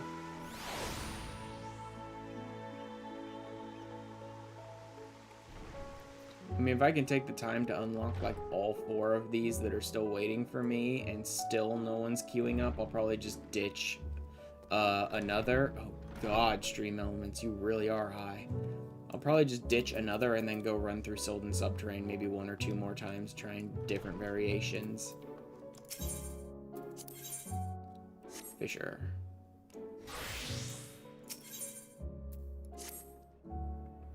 Could it be? Yes, you must be the gleaner I've heard so much about. Let me get straight to the point. But where are my manners? Let me introduce myself first. My name is Talaka Tia, and I'm an associate professor in the Faculty of Etherology here. To tell the truth, I'm in a bit of a bind. Scheduled to make a major presentation at a conference in the near future, but ashamed as I am to admit it, I've not been able to get enough data to properly finish my thesis.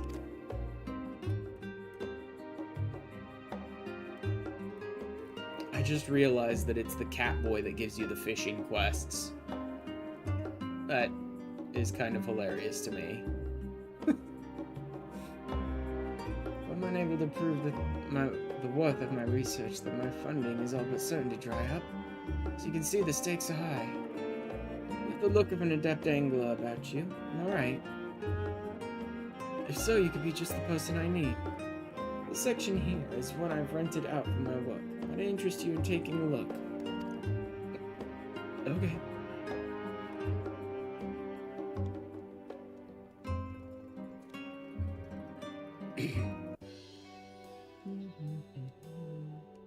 Impressive, isn't it? You've never laid eyes on such a fine fish tank before.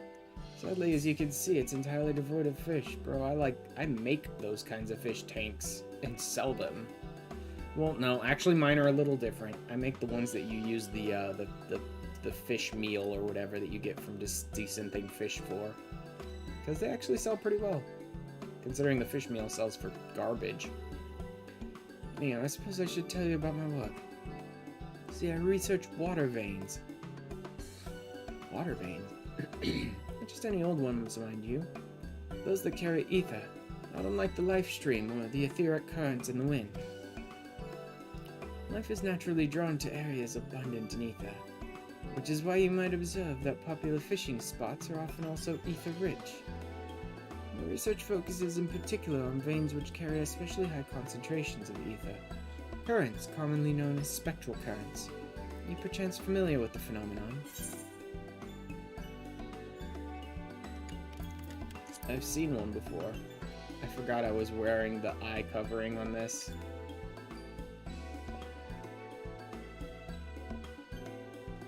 Well, I'd expect nothing less from a veteran gleaner. I must say, it's always nice to meet someone familiar with the subject of my life's work. In any event, the most important point to remember is just how important ether currents are for aquatic life. Look at it the other way, it's possible to identify how strong the local ether currents are by studying the fish and other aquatic life in any given area. That's where we come full circle. I require specimens of fish from various bodies of water to confirm my hypothesis regarding underwater ether currents. And there's the rub. Areas most worth researching also happen to be the hardest to reach. Suppose I'd not be averse to risking the journey myself, if only it were not for my condition. Yes, I suppose I should explain. But simply, I've long suffered from a particularly nasty case of ether sickness. Can't even use the Ethernet or any sort of teleportation magics. Quite annoying when your work partially depends on such things, to say the least. I know, an etherologist who can't stomach ether. I wouldn't believe it were I not living this nightmare myself.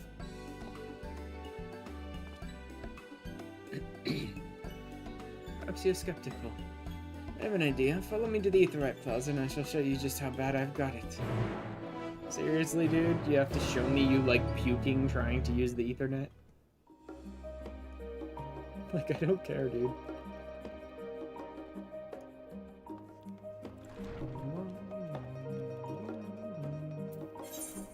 Gonna get rid of that. What are the rest of these? Alchemist or Culinarian.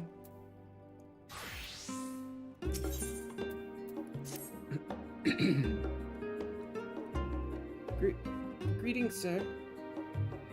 I am Debroya, a student of nutritional sciences at Professor Galvarosh's research laboratory.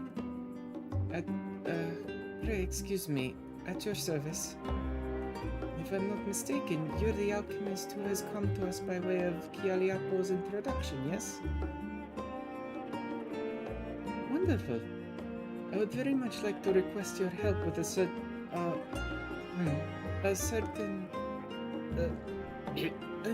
oh my... Forgive me, my stomach is not entirely at its best. Professor Galvarosh bid me try a sample of a newly created comestible, you see. The taste was, well, and the texture. Oh dear. Perhaps you should just experience it firsthand. One mouthful is worth 1,000 words. And all that. Pray join me over at Maker's Meat, and I can initiate you in the wonders of experimental foodstuffs.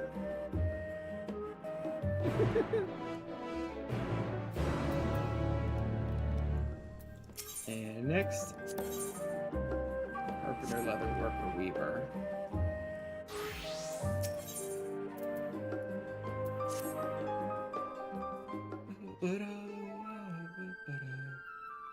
Dear, oh dear. Only we're here to help.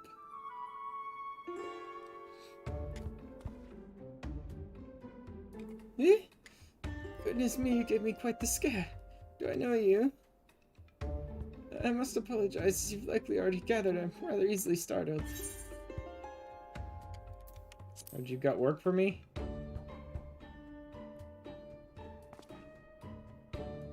Yes, you see, I, Jude, belong to the Faculty of Astronomy and am enlisted in the Classical Astronomers Association.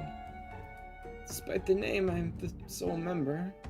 Till this last year, we were far more in number, but the other students graduated just as I joined. I remain a part of an association that, but for my efforts, is obsolete, you might ask. The reason's quite simple. I thought it would allow me free access to their telescope. Recently, however, the Faculty of Astronomy and all its constituents, the Classical Astronomers Association included, have been urged by the Forum to contribute to a national project. As a result, I'm unable to use the telescope at my own discretion. And my problems ended there. After I'd taken over the association's activities, I came to learn the telescope was not only old, but in a state of total disrepair. I have, of course, since attempted to have it repaired, but no craftsman is willing to accept my request.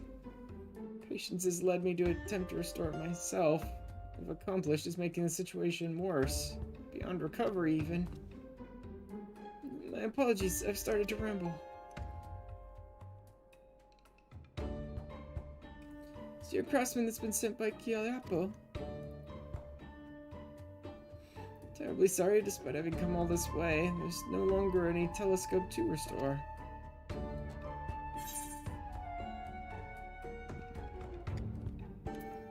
Why not make a new one then?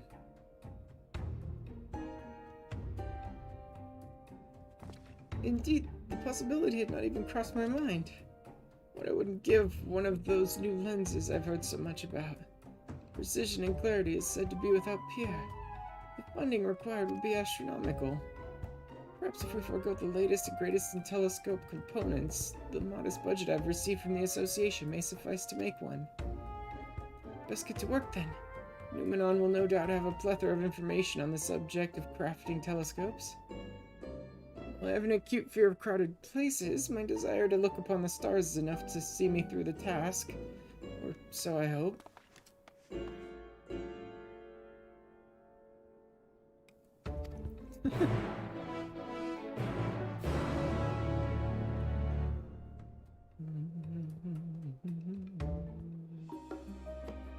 There's different deliveries. I haven't even touched on the Crystarium deliveries yet, and I'm long way from getting to the Studium deliveries here. Cultured Pursuits.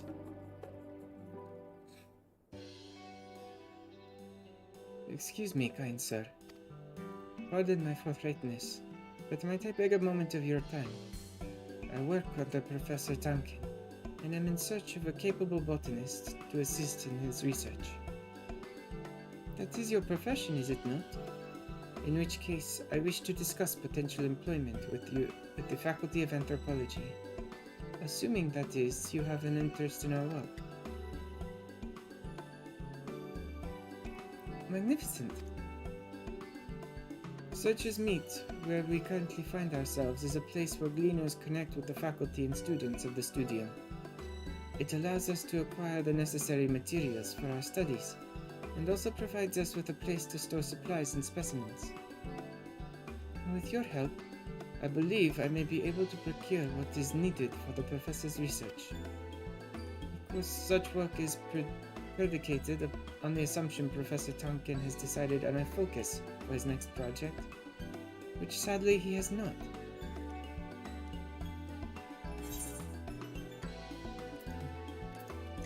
Indecisive sort. Well, that is certainly one way of putting it. If he doesn't hurry and submit a research proposal to the studium soon, he will be unable to secure funding for his work, while his very tenure could be cut short. It would be a great loss for the studium, and, as he is a remarkable scholar, the very definition of calm and collected, until he discovers something that piques his interest. Then his eyes widen and his cheeks take on a rosy hue.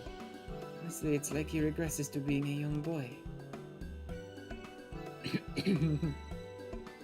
Returning to the topic at hand, the first task will be to procure Professor Tonkin himself.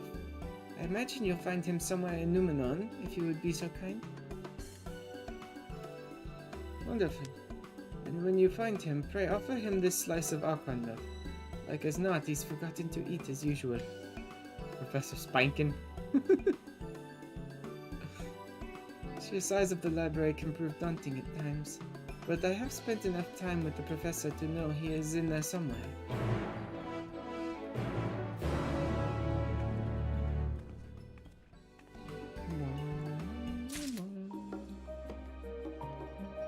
Alright, all these quests, and the wait time is still completely fucked. Maybe I'll just have to put together a group for Sil'dihn Subterrane stuff. See the package of chimichangas, I saw it. It's the package of chimichangas, I saw the pet store. No, I don't think I saw that on Twitter yet. Who's closest? Fear the thesis. No, these ones up here. Probably closer. Perfectly awful. Let's see which ones are in here first. 6 new ones at the store. Just balls of fluff. Oh god. Tiny, tiny, tiny chinchillas. Tiny fluffy chinchillas. What do we got? This is the one I started previously but never finished. Dormant Diata.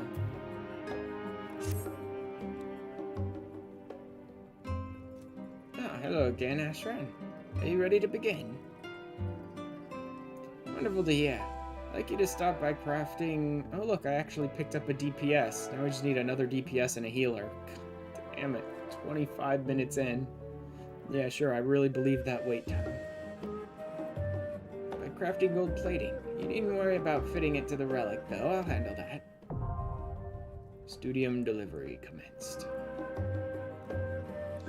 Undertake deliveries for Faculty of Archaeology in the studio by delivering requested items, blah blah blah blah blah. Yes. I already know.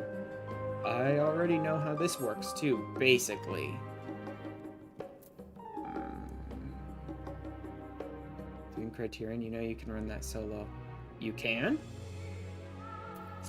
Because it didn't look like it was built in.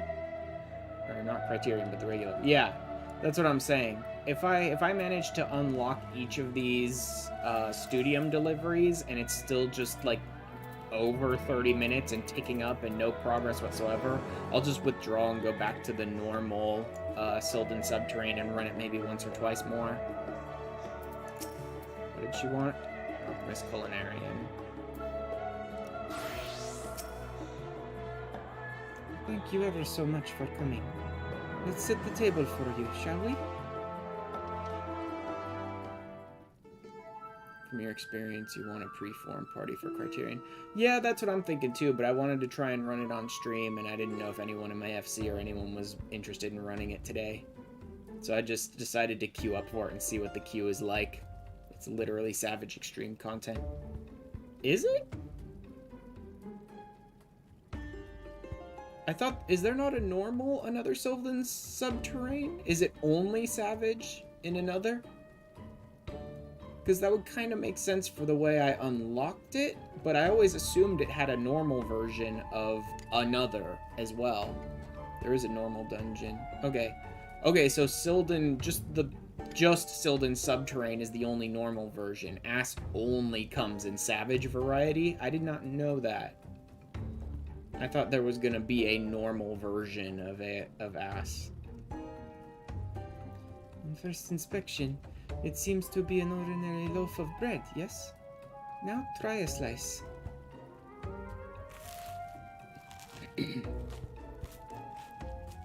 Well, then that'd be one of the first Savages I'm actually running, like, at synced level and stuff. The only Savages I've done so far have been, like, unsynced some Alexander stuff for mounts. Initial flavor is like a numbness in the tip of your tongue, which gradually transitions into an overall sense of crushing emptiness. It's quite possibly the worst thing you've ever eaten. Doesn't it taste awful? When it comes to the perfect meal, flavor's irrelevant. God. We have another one of these dipshits who's like, flavor doesn't mean shit, only nutritional value.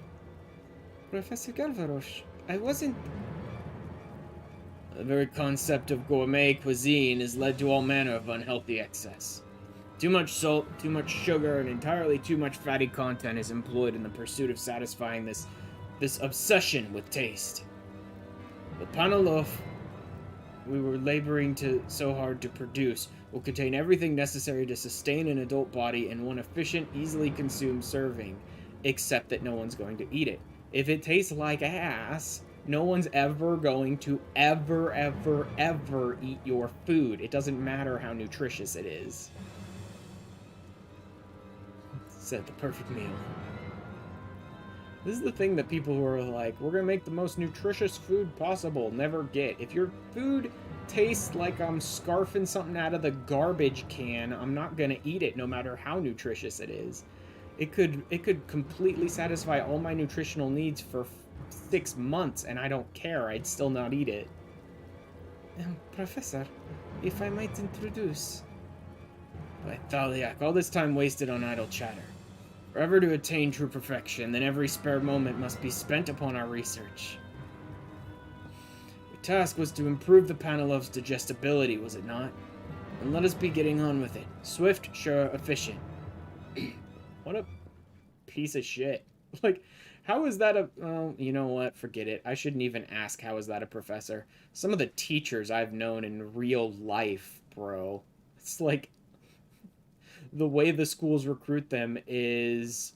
So, how do you feel about kids? I hate them! Every single one of them. Do you want to beat them to death? Yep, every single one. Great, you're hired. Like, some of the teachers I've known in my life are just, like, horrible. I don't know how they ever got to the place where they're like, I want to teach children. Because they obviously didn't want to do that. Must excuse the professor's brusque manner. I really don't have to, you know. Like, I don't have to excuse it. I know he seems eccentric, but the field of nutritional science was practically built upon the foundation of that man's research. Yeah, which is the entire reason why Charlian is known the world over as having the worst food in existence. Some of the most disgusting food imaginable. Surely you've heard the infamous Archon loaf. It was Professor Galvarosh who proposed the recipe. In any case, I do apologize for serving you such foul-tasting creation. But I needed you to understand the gravity of the situation. Come to the last stand, and I shall offer you something to cleanse your palate while I more fully explain the situation at hand.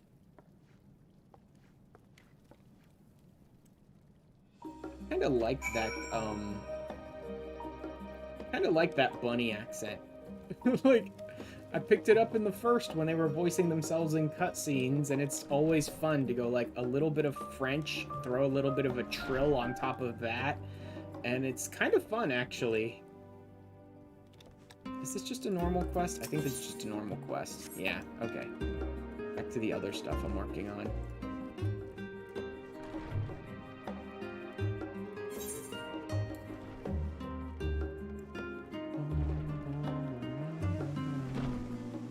Let's go ahead and go to the Aetheryte Plaza to finish that guy's section first, because it's right next to it.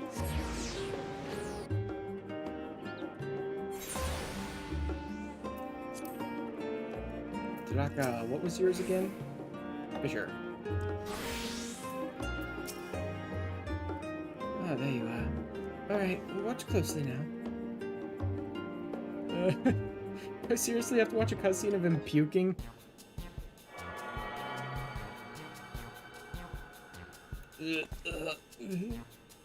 Yep, basically.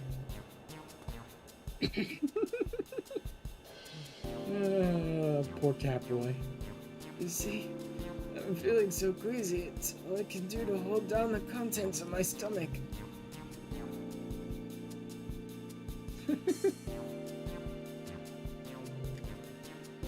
Oh. Is he a scholar? The whole world is spinning. Someone make it stop. What is this? Look at me. What the hell? What even was that? Looked like it was supposed to be a flashback that looks like it was his current day, him losing his lunch at the same time. I don't know what that was supposed to be. Well, there you have it. My condition has manifested itself all over the ground for you. Ugh, he actually puked. I say, Tanaka, are you quite alright? Professor Nella. So your condition's as bad as ever? I would think you'd avoid a place like this. Is he wearing a variant of, like, the Dreadworm outfit? Because it's got those wings on the back. There was another one like that, too. I don't remember what the other one was called, but it kind of had, like, the wings on the back like that as well. But yeah, I don't remember what that outfit was called. And you? Oh, are you perchance assisting Tanaka with his research? The boy may suffer from terrible ether sickness, but as a scholar, he has as much potential as anyone I've seen. You develop an eye for these things when you've been in the academia for as long as I have. I must be on my way. Very much look forward to reading your finished thesis, Tanaka. I mean, how's he supposed to finish it if he can't even travel the world to fish? Tanaka, I think you should relocate to Limsa. They go on an amazing fishing trip every, like, 2 hours. It has ether currents and spectral currents and everything. You could get a lot of research done but just by doing that, dude. Did I mention that I don't handle pressure particularly well? I've barely written the introduction to my paper, and Professor Nella is already selling it up to his peers. How can I possibly live up to his expectations? Incidentally, Professor Nella is one of the leading authorities in the world of etherology. Some would even say he's the equal of Master Matoya. For some reason, he seems to have taken a liking to me. He's the one who pushed for the school to allow me to form my own research team, as the first and trial phase of a program to support young scholars. Otherwise, a humble associate professor such as myself would never be able to conduct such an ambitious project. And yet I run the risk of losing everything if I don't turn my potential into actual results at the upcoming conference. Not only would my own research team be disbanded, there's a high likelihood that Professor Nella's program would be terminated, meaning that no other young scholar would ever again receive the opportunity I did. The very future of the studium is at stake. Part of me wishes I could just drink my worries away. Sadly, I handle alcohol about as well as I handle ether. I may not be good at dealing with ether or pressure, but one thing's for certain. For Professor Nella's sake, I must not fail. I can't! Okay, chill for a second, bro. So beg of you, pray help me. There's no one else to whom I can turn. Leave it to me. I got this. I can teleport all over the world and go fishing even in the stars. Thank you. Oh, thank you. A shining beacon of hope for all young scholars here in Sil'dihn. Now let's head back to the Searcher's meet so we can get to the task. I'll meet you back at my office.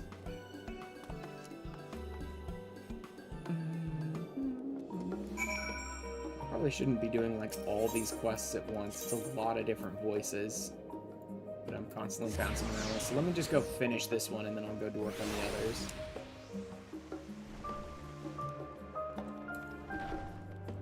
It's not too hard like making up the new voices and accents and stuff, but when I'm doing like 5 different quests with different characters at the same time and trying to bounce back and forth between them, I keep forgetting. Ashran, I was just compiling a list of fish that I'll be needing for my research. Let me know when you're ready to get fishing. I'll fill you in on exactly what I would ask you to do. Ooh. And surprisingly enough, what Talaka Tia is about to serve me tastes like bread for some reason. Shit. You take delivery of the faculty of meteorology. Go with the flow. I should be able to just do this and it'll start. And shall we get started? Here are required samples of aquatic life from various bodies of water. That might analyze them and ascertain the current state of the respective region's underwater ether currents. Before I send you off to far-flung locales, I'd like to gather data from somewhere nearby. Collecting samples from a stable, controlled environment like Labyrinthos would give me a good basis with which to compare any future findings. To that end, I'd like to ask you to catch me some giant ether lice, and a fair share of them, to ensure a representative sample size. According to my preliminary research, they swim in abundance near the phreatic conduit, and have a noted fondness for gold salmon roe. Nice of him to tell me, but I'm not gonna be doing that his way.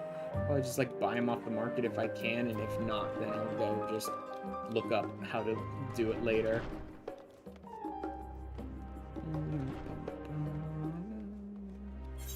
Next up, Numenon, for those 2 quests, I suppose. Hey Puddingway, how you doing? Still talking about your own creation?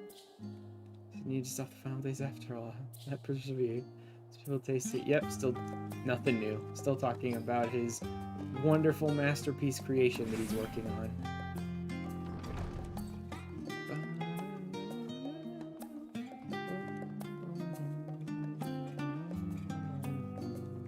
Hey, Stola.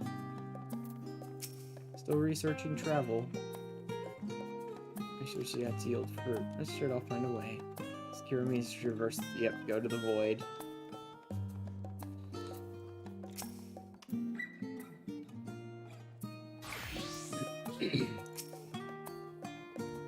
Oh, you're here to lend me a hand in searching for necessary tomes. Thank you. Only one other person has ever extended to me such kindness. 87.96% of those I've encountered have approached me, words dripping with honey, looking only to take advantage of my purse strings. Enough about that. Somewhere among these tomes are documents detailing the intricacies of telescopes. Let's split up and search for them. Should you find any relevant documents, bring them to me. Yeah, we're already up to like 40 minutes and just waiting, so I'll probably just ditch this and go back to the other one. But I'll go ahead and finish these up at least, because it's giving me something to do while waiting in queue. Who knows? Maybe someone will be bothered to care to go into ass with a random matched party in the time it takes me.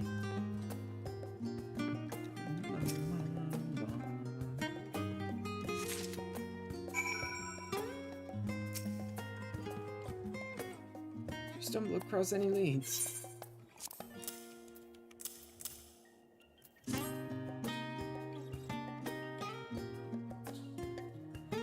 think that you've managed to find 3 whole tomes. Excellent work. Let's have a look, shall we? History of observatories appears to be all about observatories and massive telescopes they boast. Content contained within these pages is near perfect. To create the telescope detailed here would require a budget on par with a national project. The Let's now take a look at the Encyclopedia of Astronomical Telescopes. What a treasure of a tome! Outlines the entirety of how telescopes are made down to the smallest of details.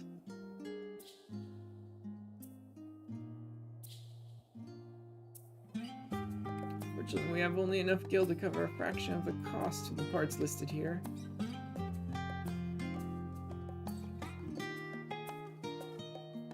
Let's see what this last one has to offer. Astronomer's comprehensive overview of the starlings. Huh? Starlings? Never heard of such a thing. According to this, it's an ancient tool used by astronomers to read the stars that can be produced at a reasonable cost. What good would such an ancient tool accomplish in today's world of astronomy and optics? It doesn't even use a lens. And again, it is within my means. I'd ask you to craft one for me. Well, I can only offer you the meager stipend our association receives from the studium in exchange. I hope you'd consider it.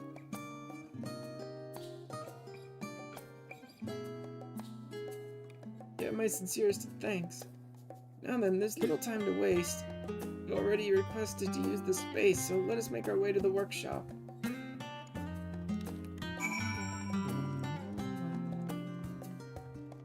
Spanking! You're looking for spanking!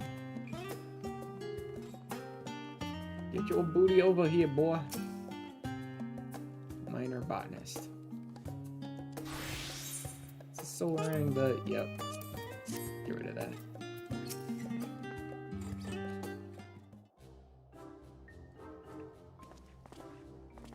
Wake up! Dude. What? Amador. Has it come to the sweet song of slumber yet again? It always strikes when I least expect it.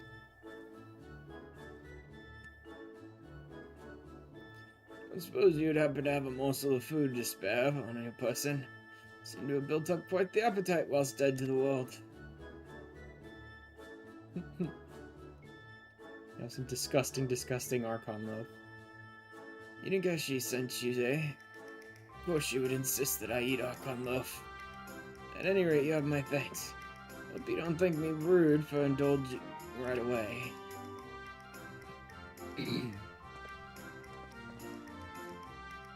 I'd like to silence my stomach for a while.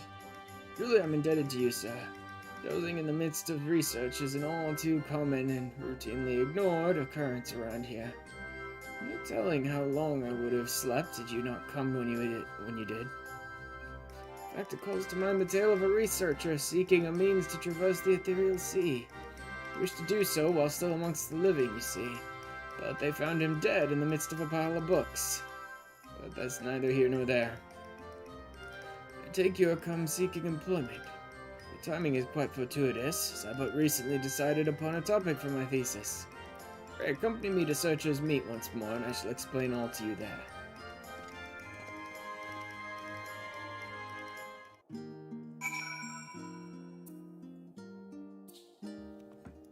And then there's that one last one, I think, down by the last sand.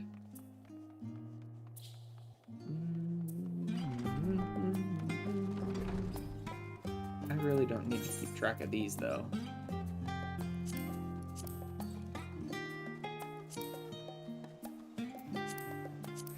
These are the actual turn-ins. I can worry about those later.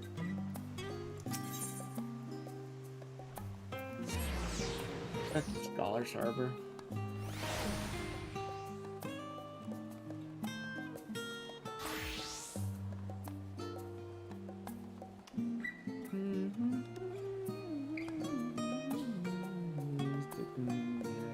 Snoopia is still here. Isla's still here too. A bunch of the people are still here. Hey, take a seat, and I shall be with you in a moment.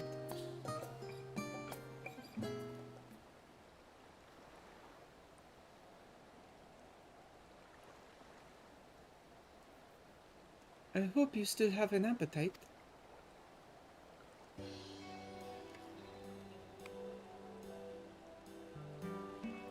Kind of like the guy that's like, screw flavor, it's all about nutritional value. Stop wasting my time with flavor. has an assistant to him that works at the last stand. That's kind of very fitting, actually. It's like all about flavor.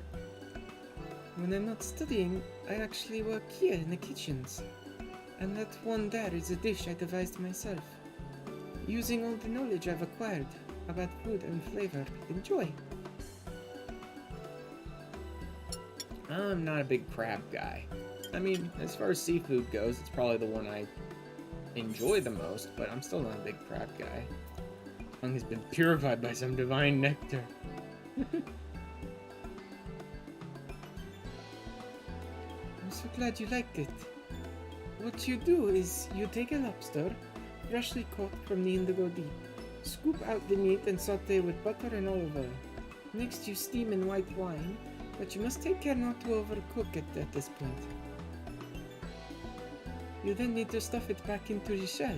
Sprinkle liberally with thyme, oregano, and rosemary before baking in the oven at a steady heat. Not too hot, of course. And then... Jesus.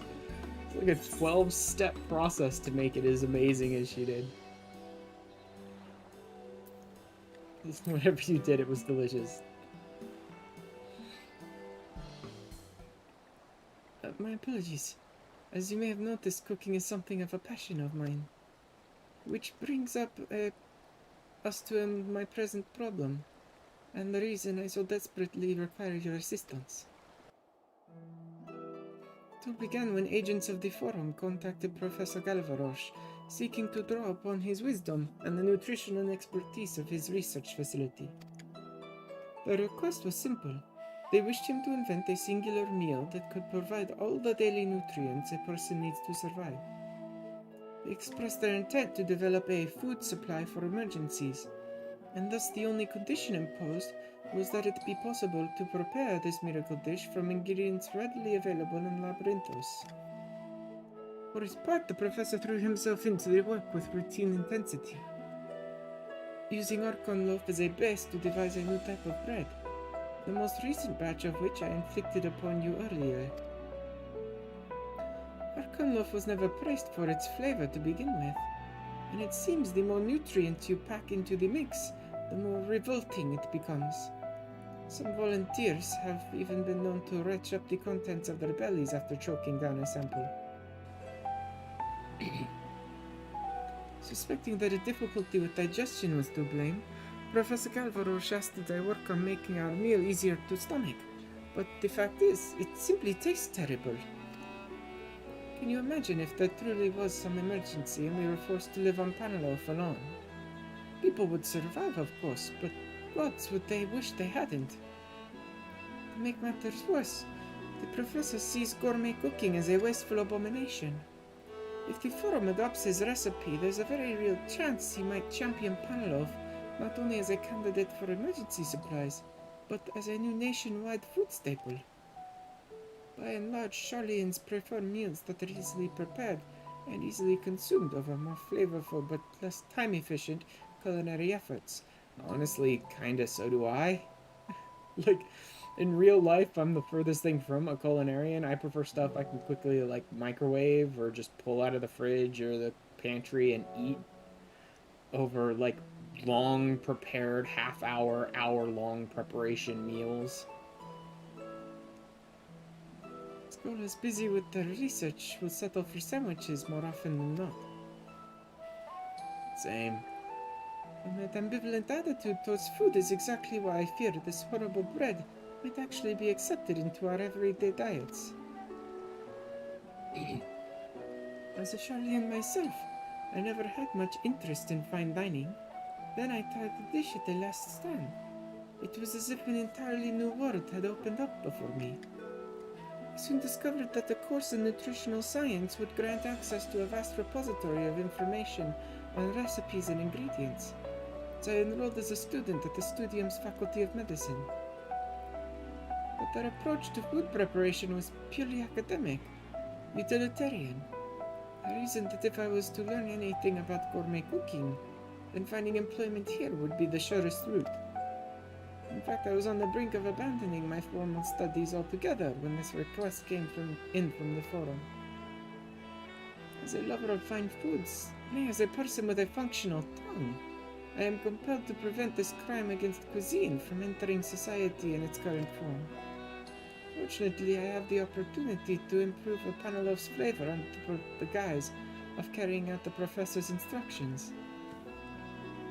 It will, however, be exceedingly difficult to enhance the taste without sacrificing any nutritional value, especially considering my lack of practical experience. My theory is sound, but when it comes to technical expertise, and that, my dear culinarian, is why I need you. If you do decide to help, then please, I beg you, come and see me at the Maker's Meet. I mean, I got pretty good culinarian gear, so I can probably cook up whatever you want, but luckily, in-game, it takes me about 20 or 30 seconds to make a delicious meal, so, you know, I'm much more willing to do that. Like, I just don't have the... There's so much other stuff going on, I just don't have the time to put aside to make delicious meals for myself. I just don't care enough.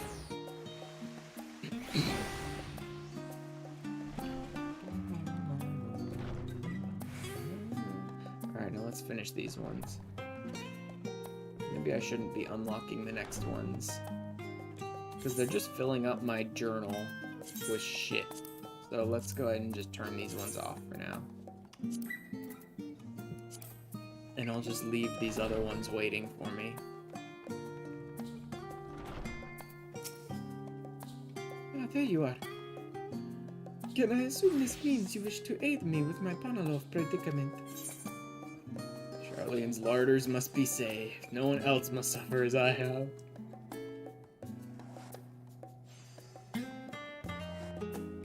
Then I gladly accept your assistance.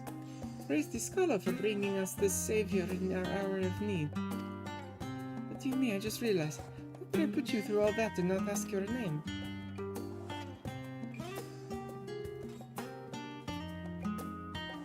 Well then, Ashran, I look forward to working with you. Picking up a bunch of different, like, meals and things that I don't really care about too much. Faculty of Medicine. I don't know if I should even bother doing these, like, on stream. It's such a weird... All these weird, like, broken up quest lines, like custom deliveries and zone deliveries and stuff like this, where it's like, oh yeah, you get tidbits of the story sprinkled throughout doing big weekly bits of content. It's stuff that I'm like, should I even try to stream that? Because it's going to be insane to try and, like, specifically line out, okay, when do I want to finish this for the weekly content on stream? So I'm probably just going to do most of that stuff off stream. And if they don't let me play back through the stories for stuff later, then whatever.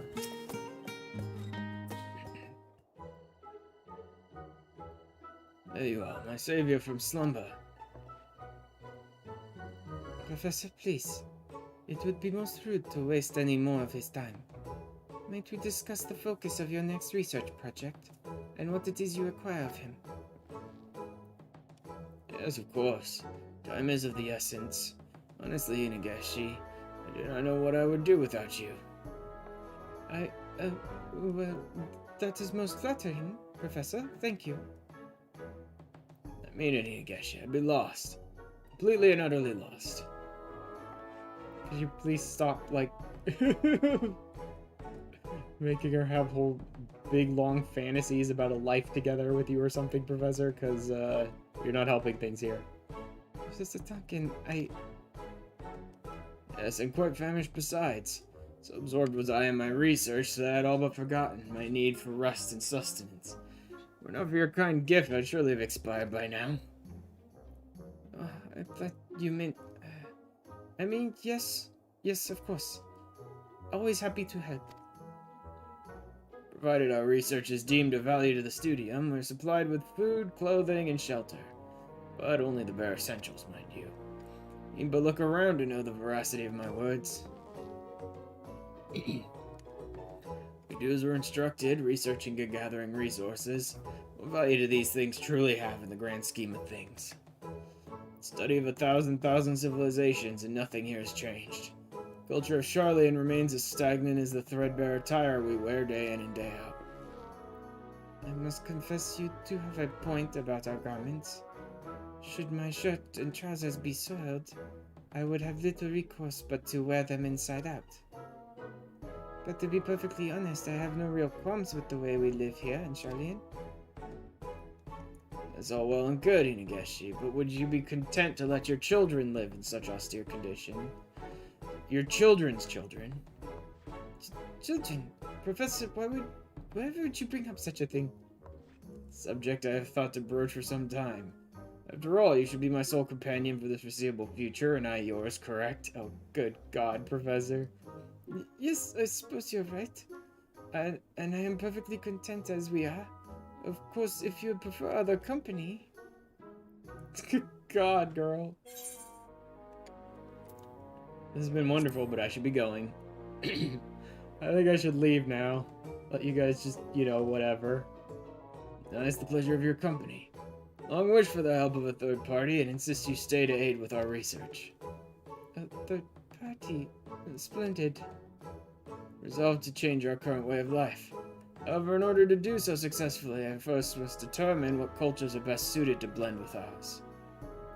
As such, my research shall involve recreating the lifestyles of other cultures within this very building. So that was the cause for your furrowed brow of late. Well, it is a marvelous idea, Professor. Which is where your experience as a botanist comes into play. Or minor, whichever I chose. Have you gathered the materials necessary for said recreations? We do have a great deal of resources on hand at present. There is yet inadequate for my plans. If you'll excuse me, I require time to consider which culture I shall attempt to emulate first. Have you ever seen such an inspiring sight? Jesus Christ, girl.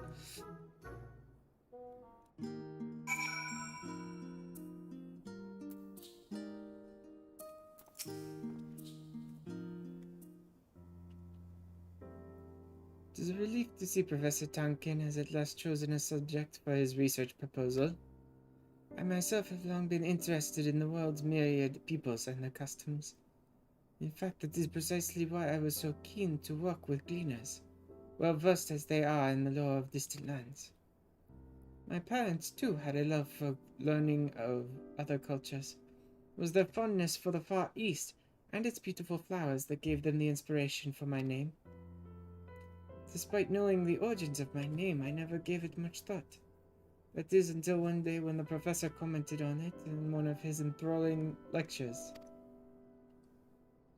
Of course. However, he did not stop there. Professor Tompkin continued by musing on how even a single flower can go by many names. Different regions will know it differently, after all. He then went to talk of how this difference in location, language, and lifestyle can have a profound impact on how we think. We Aura have our roots in the Far East, though I only know the Charlian way of life, he said.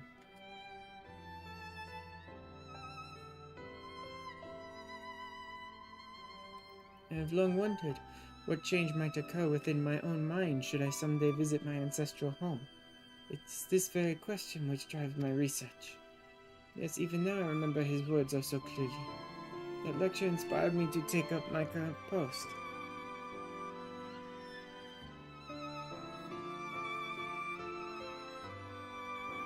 Yet though I have done my utmost to assist him, the failure to present any findings has left me with not the show of my own achievements.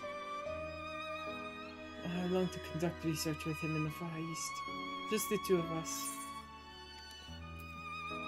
Just the two of you, eh? You should tell him about all this.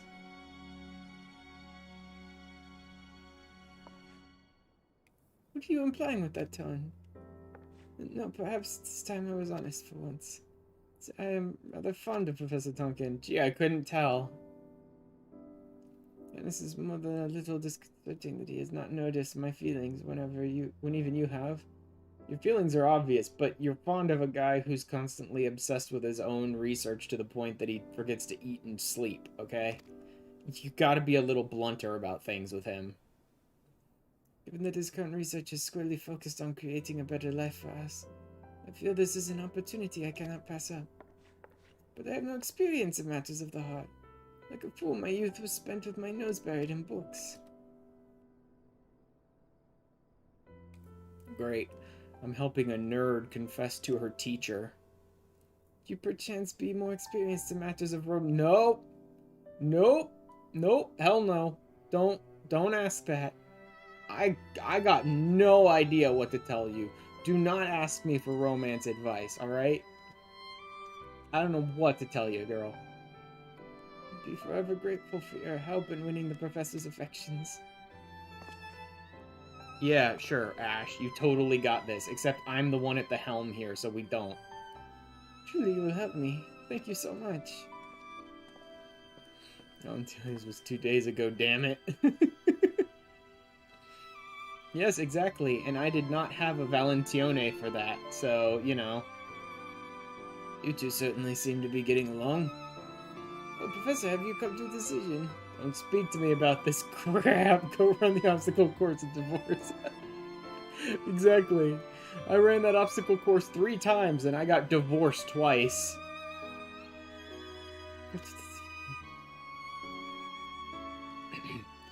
You're doubtless aware Charlene is frightfully cold all year round. However, this has led to rapid progress in our ability to control our environs. Nothing proves this fact more than Labyrinthos. So pleasantly warm down there, you would be forgiven for thinking you were somewhere altogether more tropical. This inspired me to look into the lifestyle of those who actually reside in balmy climes. Garlemald, maybe? We may yet happen upon a discovery or two that would never be made simply shivering in the cold. In line with this, the culture we shall seek to emulate first is none other than Radz-at-Han. Oh. I thought... When he was blathering on about that, I thought he was talking about sending me to a cold place. No, he's sending me to a tropical place. Okay. Splendid. I need you to go and collect a few things that can only be obtained in Radz-at-Han proper. Inageshi will brief you in more detail.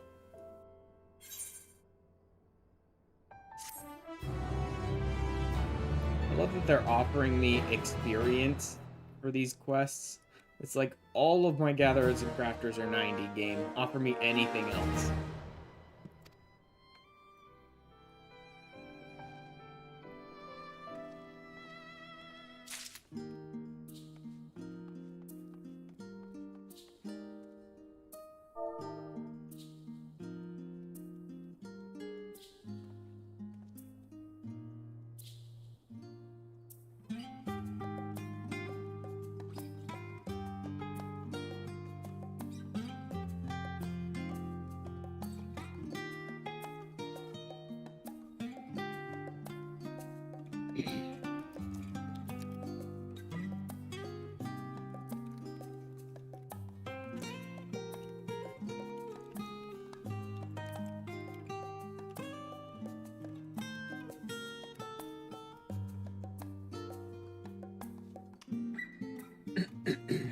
Sec.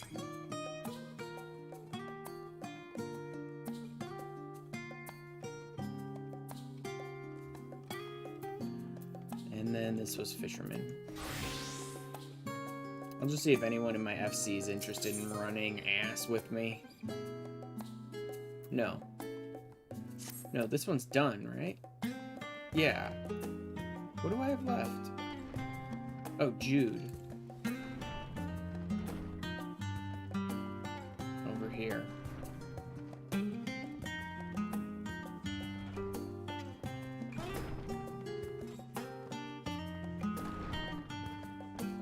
Oh, no, wait, that was Jude. Yeah.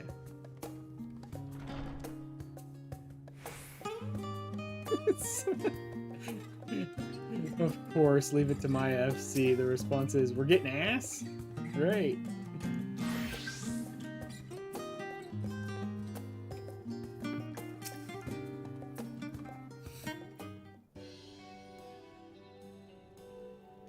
According to my calculations, we should have just enough in the way of funds to craft a star lens. The question that remains, however, is if it will be powerful enough to aid me in my pursuit. If only he were here. But as a Jude, you're looking gloomy as ever. Who's there?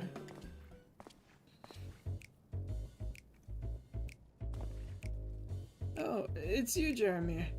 Have you finally decided to join the Faculty of Astronomy? I know not to which Jeremy you're referring, but this one shines brighter than any of those so-called stars you gaze upon.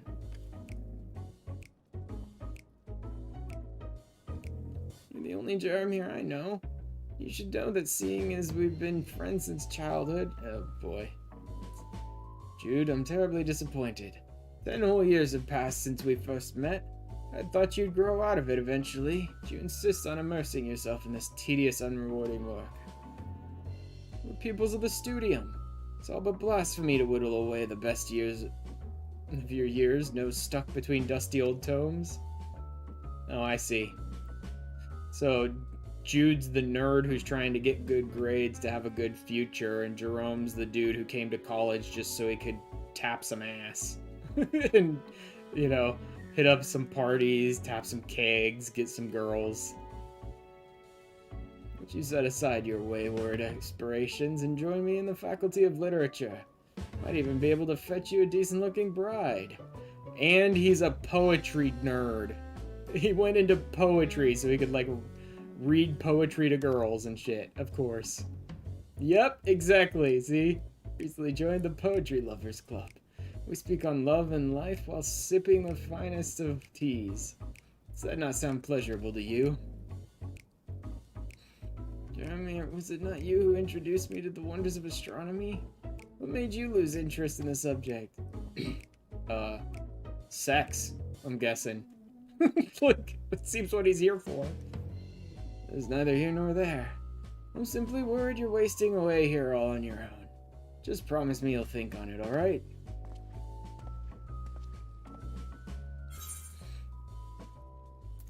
That's your friend. Like, you don't need to ask what their relationship is, bro. He literally said the word childhood friends in the conversation. I must apologize for not introducing you. That was Jeremy, a childhood friend of mine. Ever since I could remember, we would spend our nights together gazing up at the stars. It was a decade ago when it happened. 2 of us took part in an astronomer's workshop. One night when we were looking up at the night sky, we spotted a mysterious blue light. Concluding it was an unidentified celestial body, we immediately notified the Studium's Faculty of Astronomy. Oh, great. No matter how much they searched, they were unable to find the light we had seen. In the end, the Studium chalked it up to the ramblings of imaginative schoolchildren.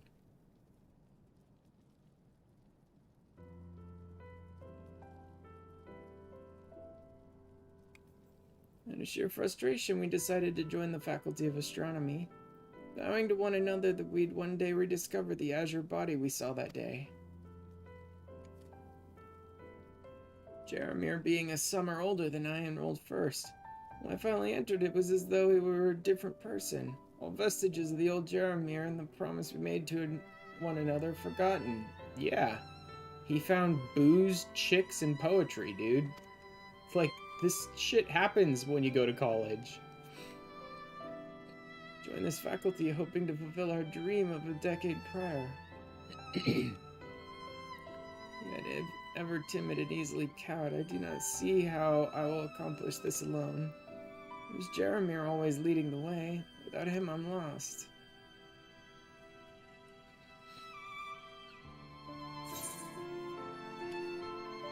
Get a hold of yourself is what I kind of want to say to him, but you're not alone. I'll help you out. Alright, with your help, perhaps there's still hope. I don't know what I can do or how far I'll get, but I must at least try.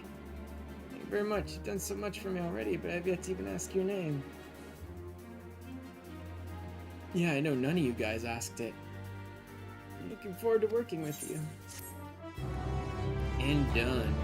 Let's see if anyone in my FC said they were interested, and if not, then I'll just head back into the normal one. Solo a couple more times. Deliveries for the astronomy. Nope. Sella joked about it a little bit, but no. No one in the FC seems all that interested. Alright, machinist this time.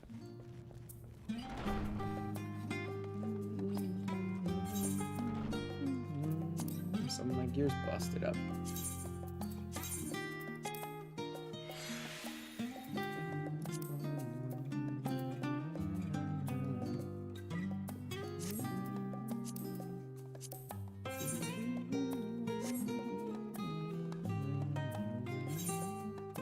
Withdraw.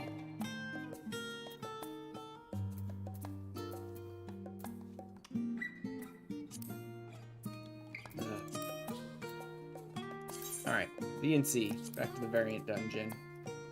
I'm gonna want Cure. But I'm gonna want Cure here.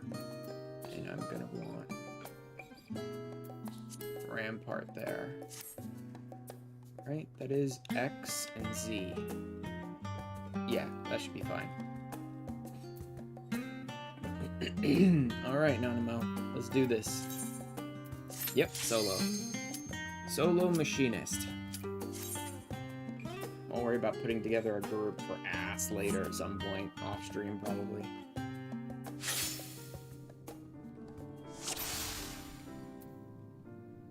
Recast 15 seconds.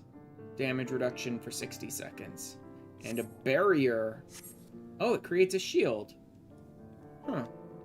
Oh, look at that. Nanamo's actually choosing a different route. That's interesting. I wonder if Nanamo herself kind of guides you through each of the routes on her own. That'd be interesting if, like, Nanamo is designed in such a way as to, like, know what routes you've finished and guide you down different paths each time. In fact...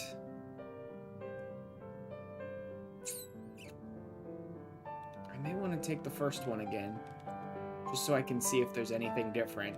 I will. I'll take the first one again to see if there's anything different.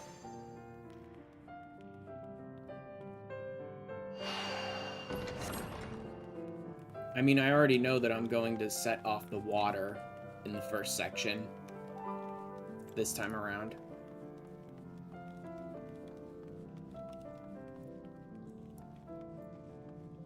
Yeah, no shit they do.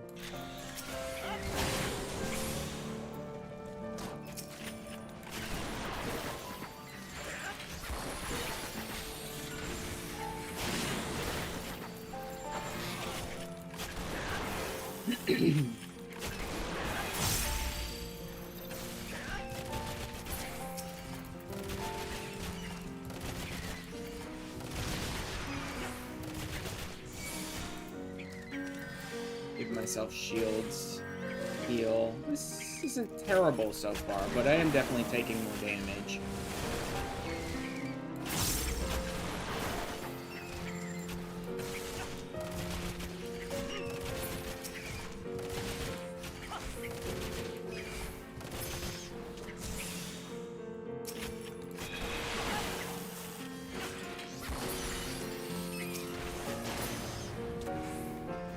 Honestly, I'm not really killing the enemies super faster than I was before. Like I said, my paladin has much better eye level gear than my machinist does, so I'm really not moving a whole lot faster. More deceiver diamonds. Surely even I can best a couple of mice. Good luck with that, Nanamo.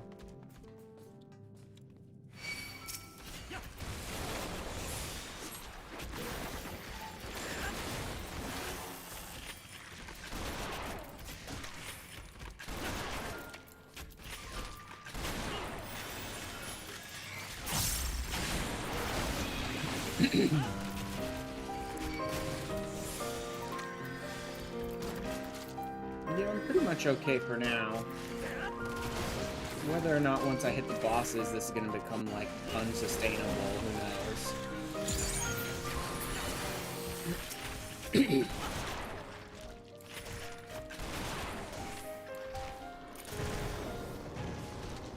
Burn, idiots. And get out of the bog bomb.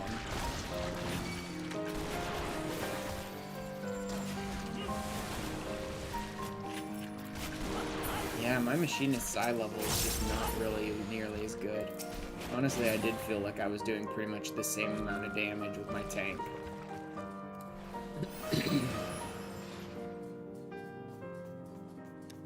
Not gonna be worth it to really go through here with the machinist until I get eye level up and can just like blow through things super fast.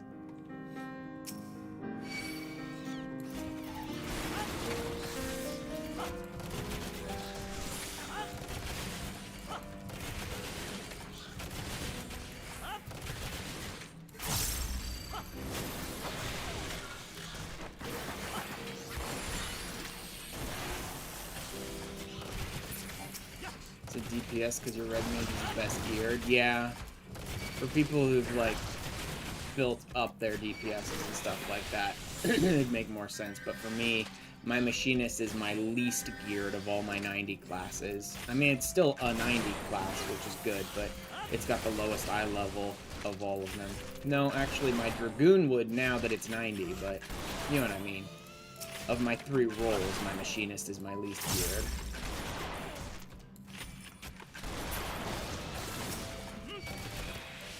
I think only a Reaper could just about get in here, yeah.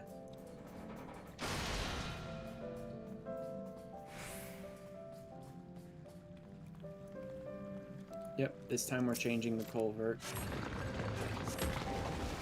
to see what we get. Water flow is the first I've seen such a mechanism work. Let's see what this does to the boss.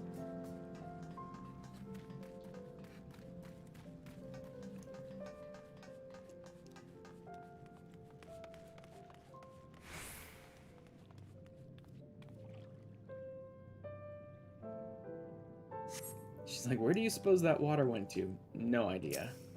Here, I assume, but we'll see. Like, when he tries to call... I imagine when he tries to call down sludge now to do that knockback attack, it, like, won't create any sludge, but I don't know if it'll do anything other than just making that knockback attack slightly easier.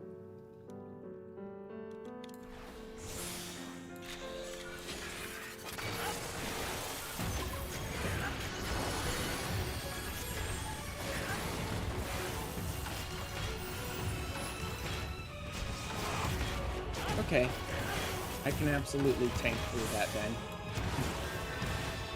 Ordered a novelty-sized beer mug about 5 months ago as a joke and forgot about it. It's now arriving. Oh, great.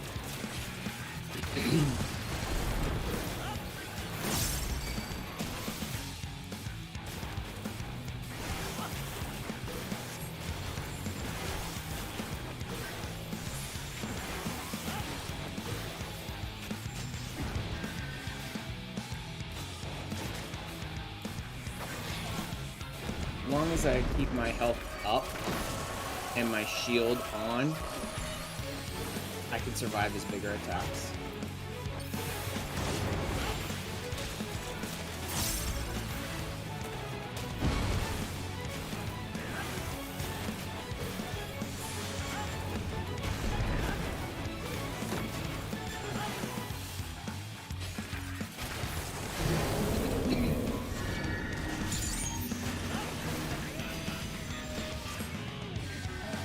Shit, I need to... The shield can be a little rough to keep up, though, because of the fact that it's on a 15-second cooldown. He can blow through the, he can blow through the shield part of it faster than that. Be careful. He's gonna flip him, isn't he?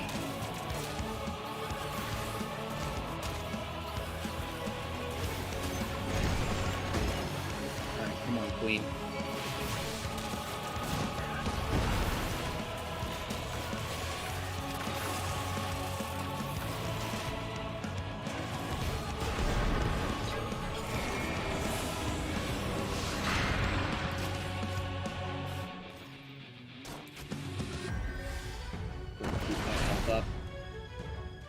Shit. I didn't even think about that. I didn't even notice he was gonna shove the barrel. He didn't even do that mechanic the first time through. Because just random chance, I guess. None of the barrels landed in the middle the first time through.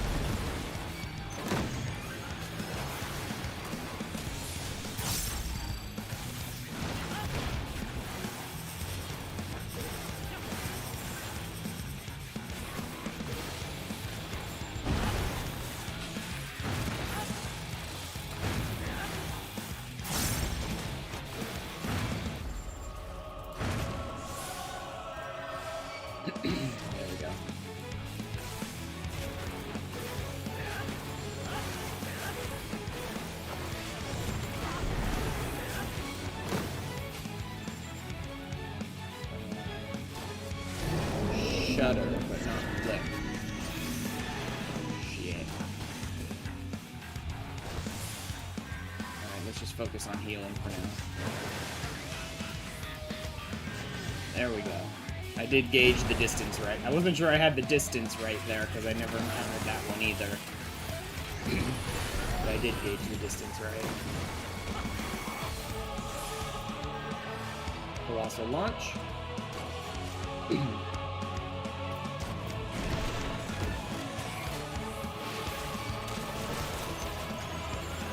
Moving up again.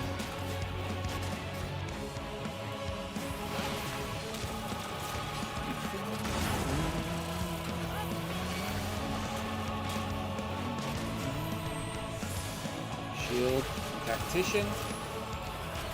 Together. That works.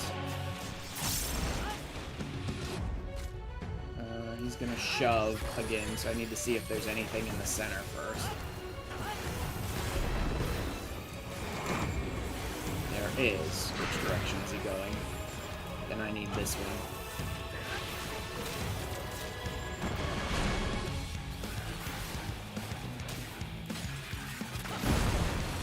Shit! Hate when he does that.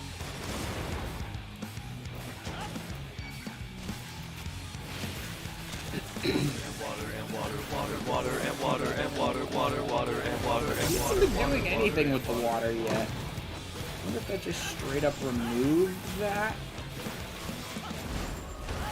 Are you gonna flip him?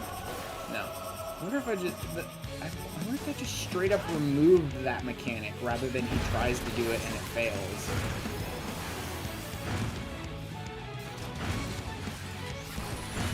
The knockback from the pipes. Oh, then I haven't been paying attention. I'm paying very good attention, I guess, then. Because I didn't notice it. So bring the shuttle. Oh, that. This one, right? Better go ahead and tactician. Oh, yeah. This really didn't make it any easier. Using the water really did not make this fight any easier. It just changed a mechanic. It didn't make it an easier mechanic. It just changed what it was. There we go. Like, I guess maybe you could say, oh, that knockback is so much easier than the weird split one where he throws sludge on the ground, but really they were both about the same difficulty to me. Which is to say, neither one was really all that tough.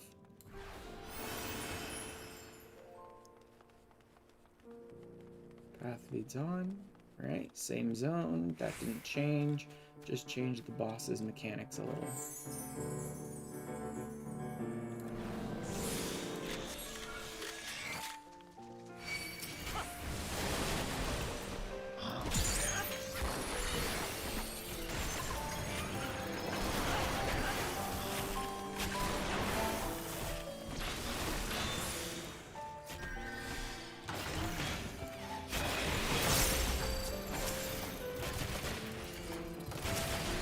Focus on one in the middle, stupid.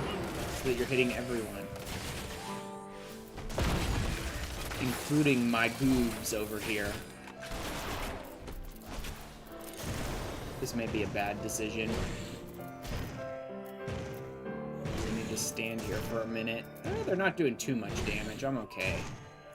And then just shield up and heal. There we go. That worked out pretty well, I guess. Go ahead and hit that. And then this. And then... yeah, I'll go ahead and do auto crossbow a little bit. To burn the rest of them down.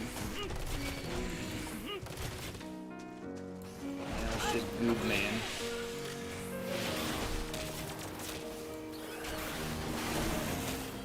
Have to quote from the right-hand passage, then you probably can't get the other two endings here, so don't stand on the fluffs to make sure you at least get something different.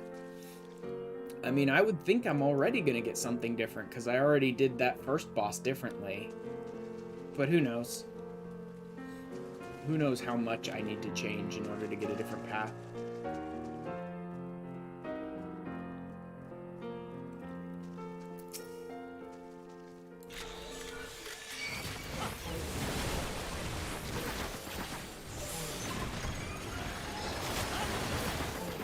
go ahead and pull a little bit so that they're sort of jammed together a bit here. But let's be careful while doing that, because they have a lot of AoEs that they like to use here, apparently.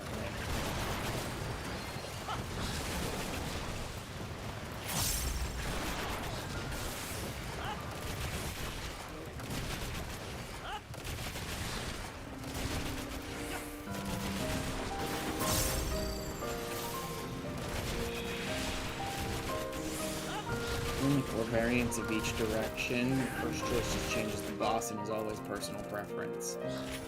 It's after where the routes actually change. Huh. But there's 4 variants in each direction? That's interesting. And what the hell are the other variants here?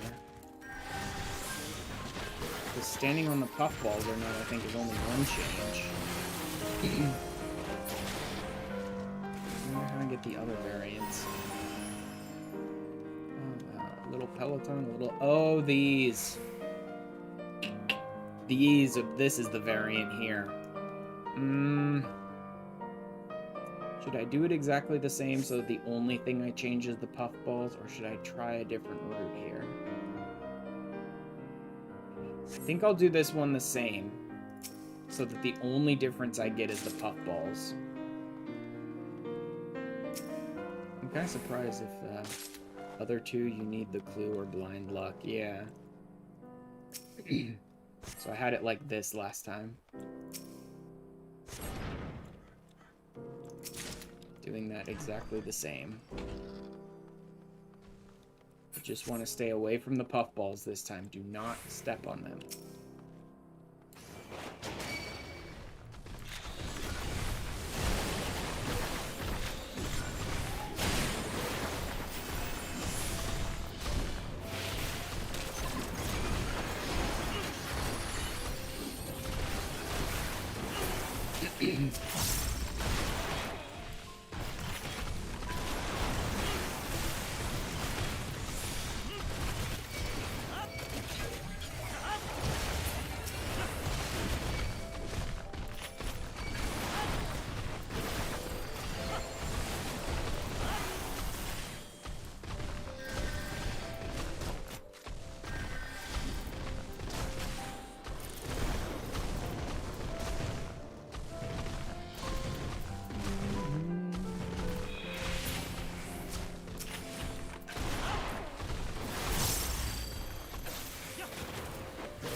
Okay.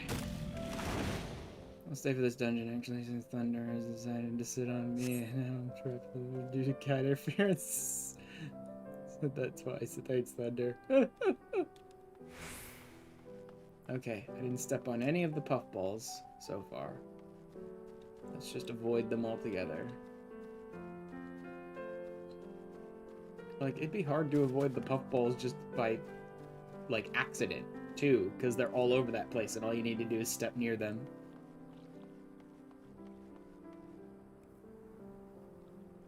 Alright. Bring it, Floofy.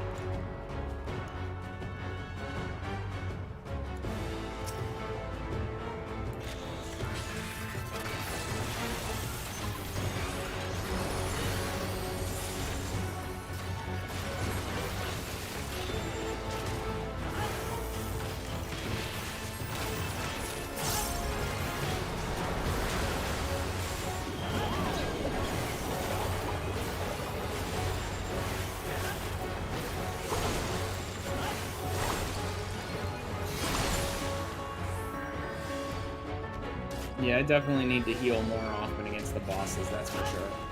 But that's to be expected, so okay. Shit. Woo! That timing. I was just waiting to hit X. Like, come on, come on! Oh, okay. This side then.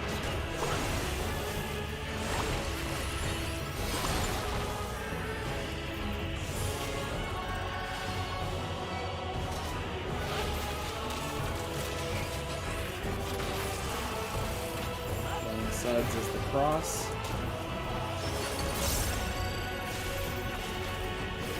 Or he goes whichever direction I'm facing. I forgot about that.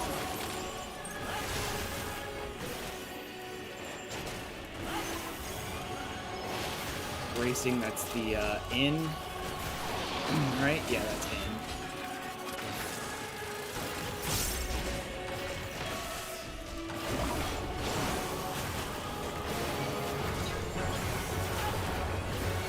Showing is the cross.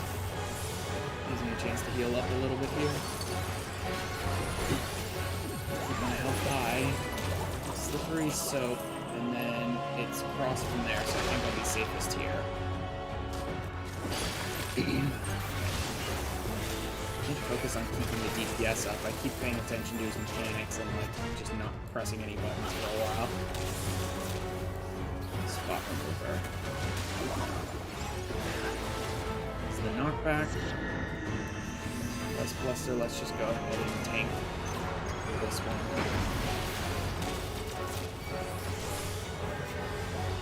Heal! Heal! And in fact, use both heals!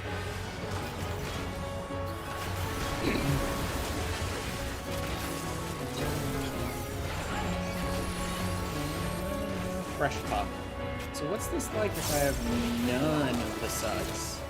Then I just have to find a zone in between them or something? Because I don't know if there is one. Oh, they only hit occasionally though. Okay. They're not just sliding across the ground, hitting constantly. They only hit occasionally, so you just have to wait to go between them. Alright.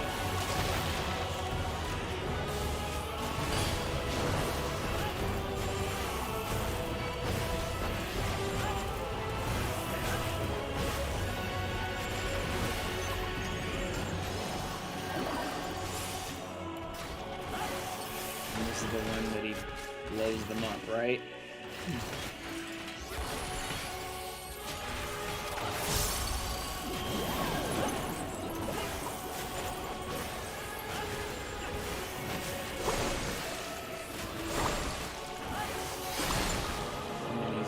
The cross from there. But first he's going to target me. Huh. Oh, Jesus fucking Christ.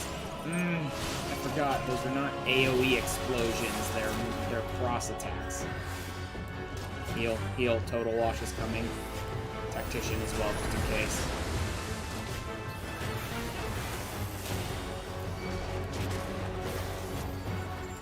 That's in. What is he going to slide first? Yep.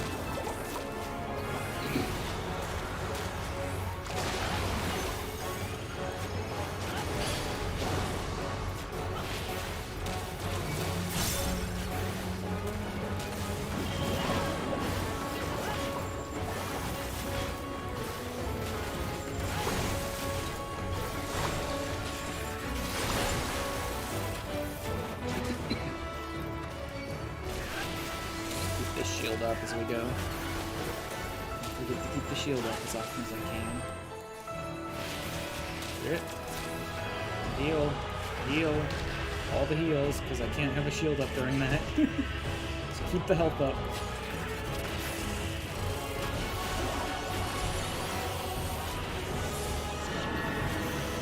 I can just arm's length through this again.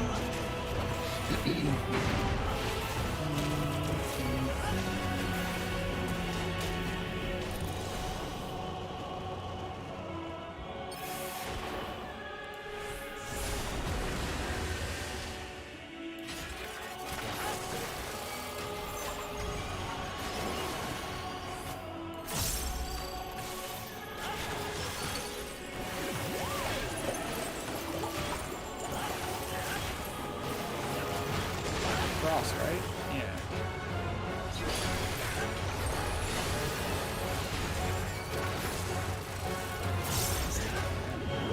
There's dramatic music of fighting a damp rodent in the ground, yeah. Sure.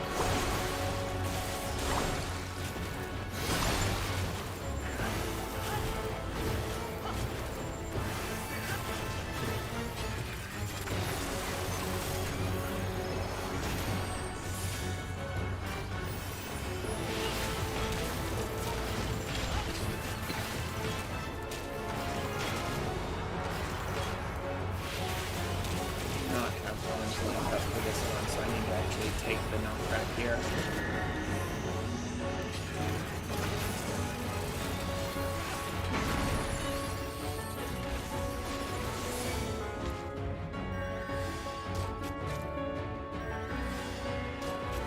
That helps up the total walk.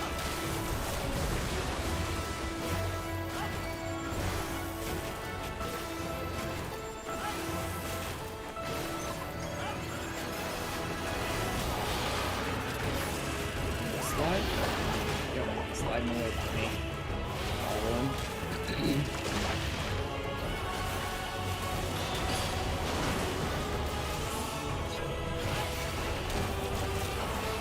Hellfire.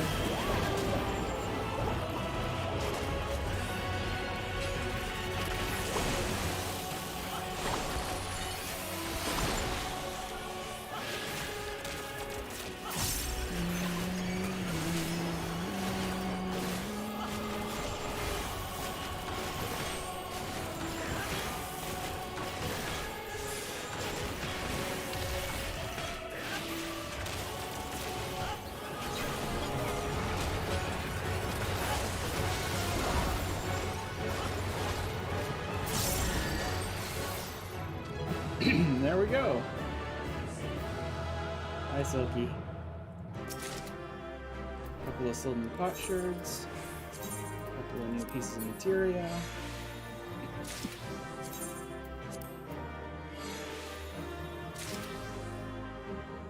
Need to try Machinist again. Now I have a better internet than I did during it. So yeah, Machinist does have a lot of shit going on.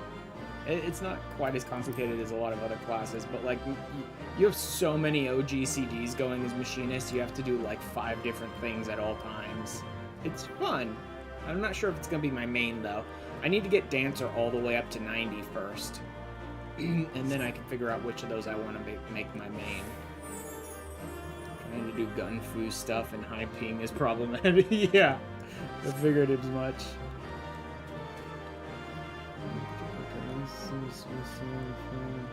This is all basically the same, story-wise. I don't know if there's sitting under the tranquility. I hope this has been the same so far.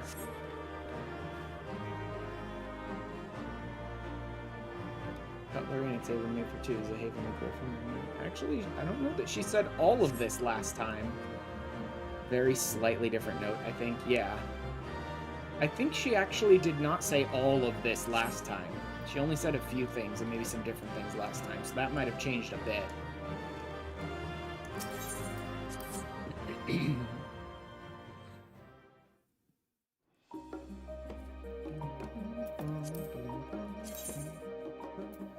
There it is. A key memory. Please give to me the key wrought in silver, not the knowledge let it open. You are a woman grown, we will take you to the precious place key protects. Let it explain. Father had nodded, saying it was where slumbers the memories which neither we or old Daw should ever forget. A child of 5 understood only that I was being forced to wait for my true present. I had sulked and fumed back then. I cling to that fading recollection with desperate fingers like a failed merchant to her dwindling coin purse. After when mother and father were called away to Thal's eternal halls. So my absence left me hollow in days, my ascension to the throne followed by torturous days, of uncertainty steeped in sorrow. I stumbled across the desert, sins burning one moment, freezing the next. All thoughts of keys and secret places were cast aside, forgotten. Why had they entrusted such a pretentious gift to a daughter so young? Had they foreseen the accident which would befall them, or had some other factor influenced their actions? True intentions are lost time. There's only one thing I can know for certain, that the key was left in my hands for good reason. Yeah, it is ever so slightly different. Alright, that worked pretty well. Do I want to try a healer, maybe? Maybe Dragoon? No, I really love playing Dragoon. I'll keep going Machinist for now, I think.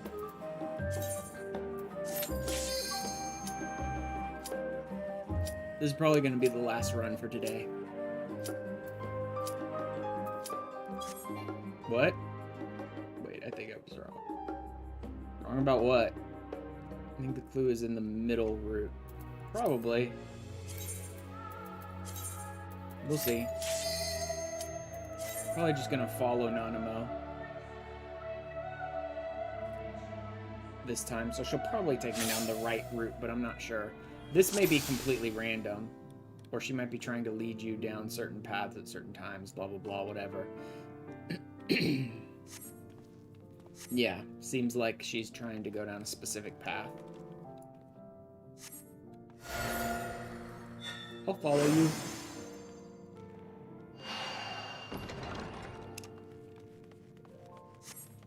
Seems like they may just, like, start at the beginning or something. No, because the other two are probably in the first route as well. I don't know. Maybe they just choose one at random and have her follow that path, basically. Stench, I shall have to burn these clothes. First boss is always that thick boy.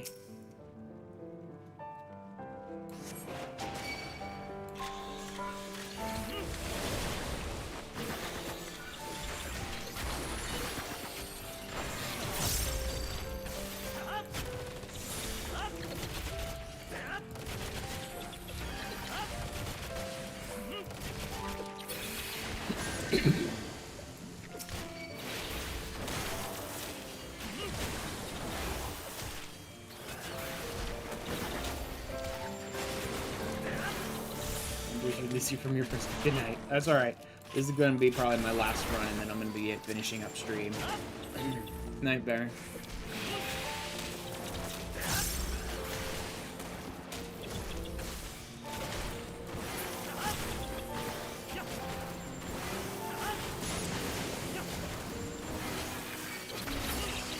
Ooh. Down here each other.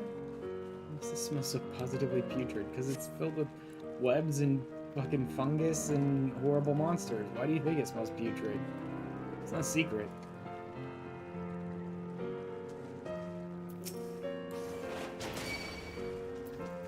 Pull straight through.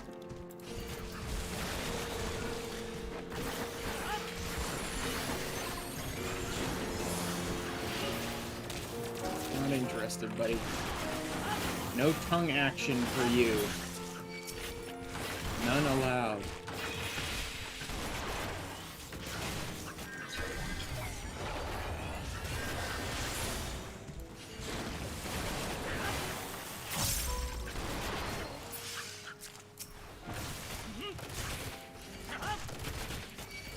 Just deal with all these slugs first.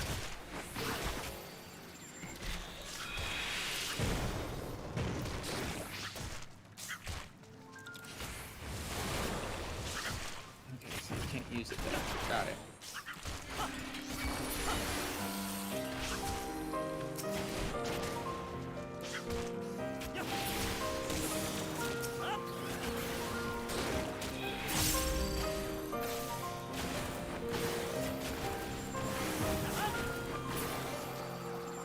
Much better.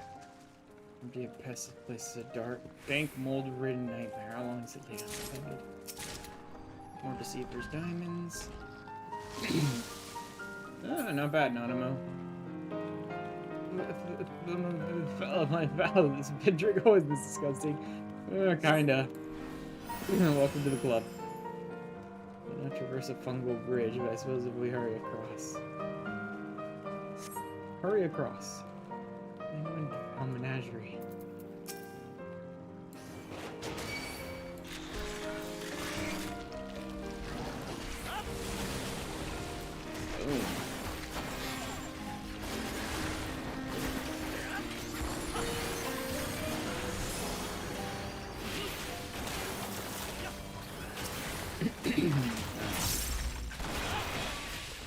Let's go ahead and heal up a bit first. Oh crap, forgot it was a Malboro. Use this one, and then we use this one.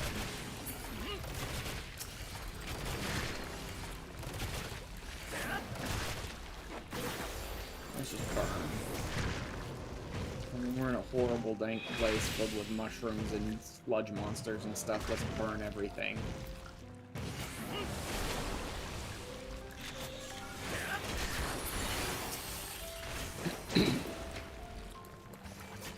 No bad breath. No stinky. Leave me alone.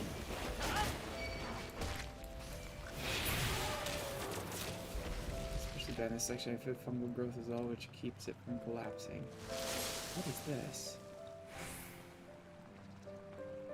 What is that? Nothing. Something made a lot of noise when she ran through. No, not there. I can actually just sprint instead of Peloton here.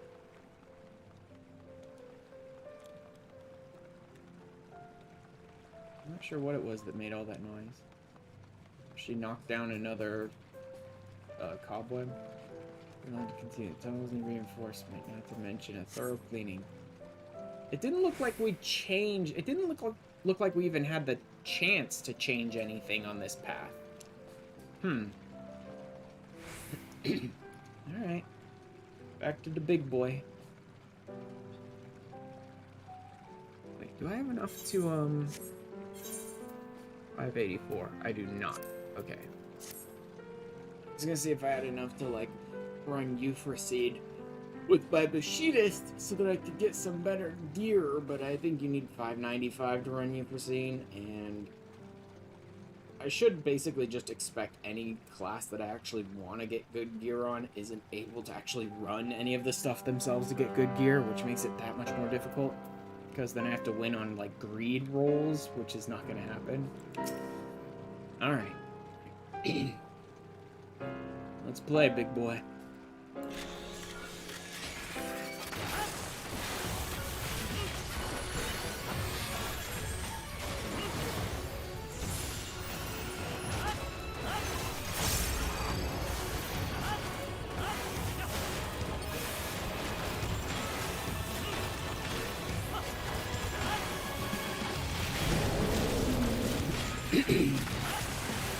Oh, these are orders.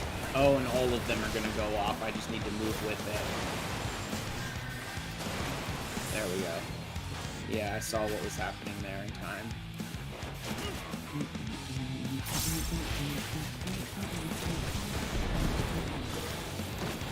What are we doing here?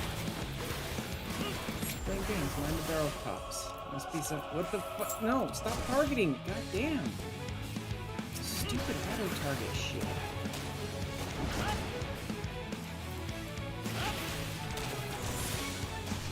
I'm gonna move into this one so I don't have the chance of accidentally auto targeting his ass. I had an auto target thing set on for some other content that I do, but I forgot I wasn't in the right setting because I'm not with a group, so I didn't bother to switch it to like my instance bar. You're gonna flip it, aren't you? Yeah. You're flipping it. Right.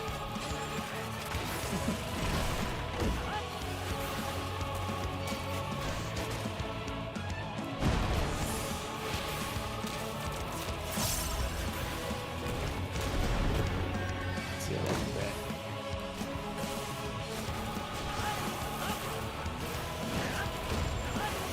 Flipping it? No.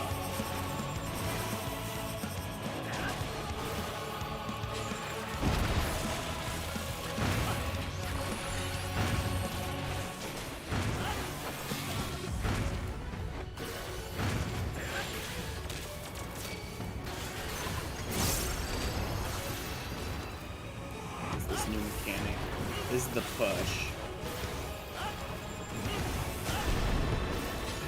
Which direction is he pushing? That way. Let's just stay the hell out of there then.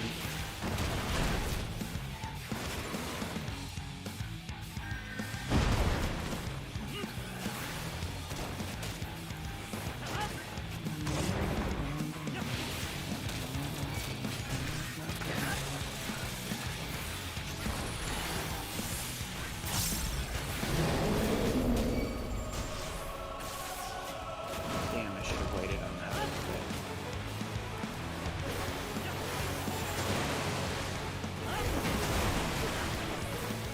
Damn it.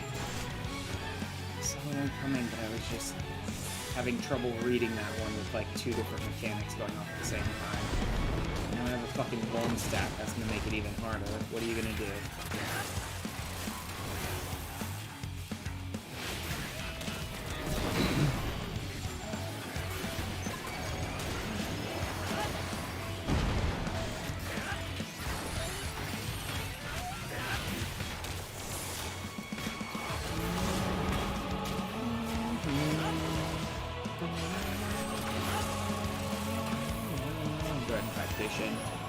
This one, because I don't have my shield up, and I'll also heal through it.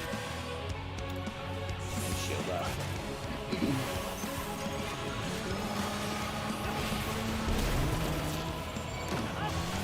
What mechanic are you doing here? Flipping? No. Which means I need to be here.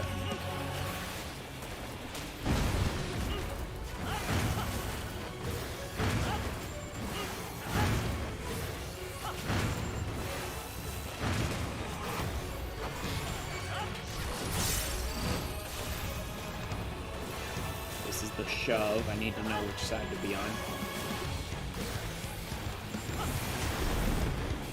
Which side?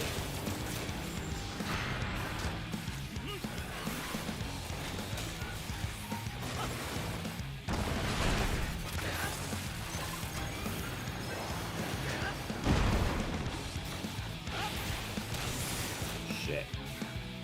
Didn't get out of that in time. Means another Vuln stack. I'm okay for now, because I managed to stay out of it long enough to lose the first bone stack, which means I only have 1 now. But I need to stay out of it some more.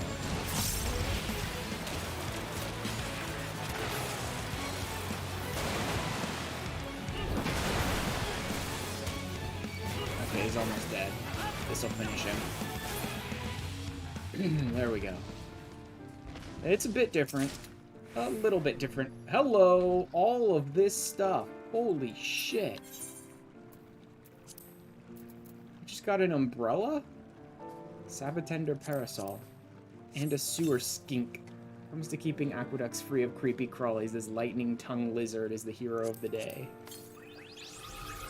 That was a lot of stuff to get out of that chest. It's impressive. Sewer skink. Without dwelling deep in the Sil'dihn waterways, these skinks keep the stones clear of both mold and vilekin alike, with quick lashes of their long blue tongues, a service considered more valuable than that provided by any Sil'dihn Royal Guards patrol. Really? This tiny little lizard can kill vilekin and stuff? That's impressive. Rather hire a sewer rat to mind my larder, Malala. That's very impressive that they can, like, kill vilekin with their tongues. These tiny little creatures. Oops, wrong one. Fashion accessories. Yeah, I can't use it here. But I'm absolutely setting that as my auto umbrella from now on. The Sabbatender one. Oh god.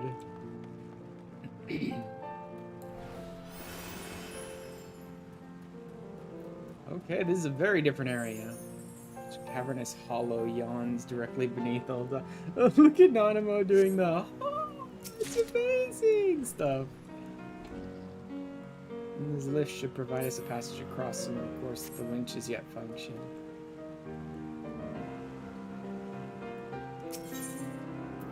Okay, left or right? Let's just go with the first one this time. The moot appears a well-done design. Be it an old one, but everything else screams Amalja. Hi.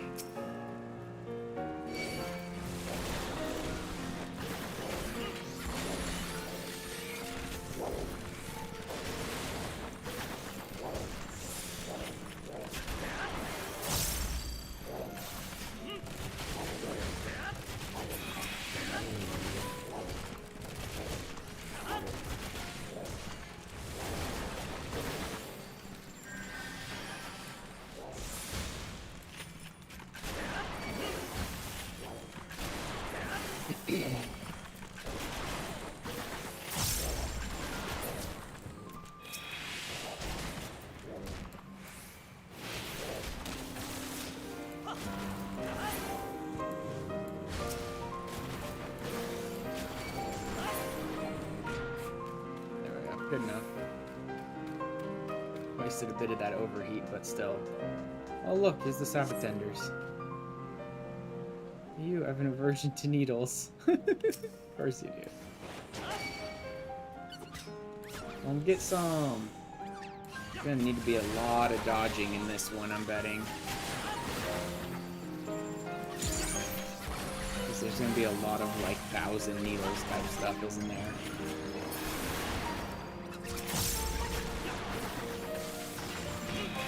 Bigger! Several thousand needles.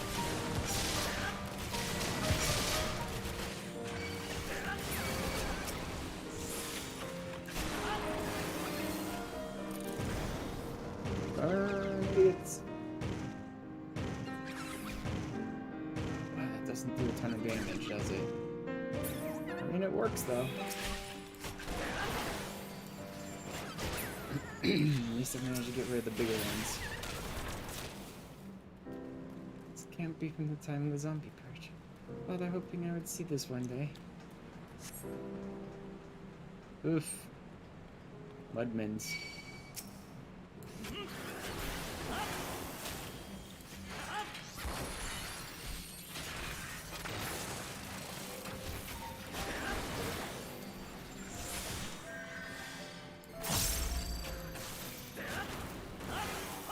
Burn through one of them fast. So I'm taking less auto attacks.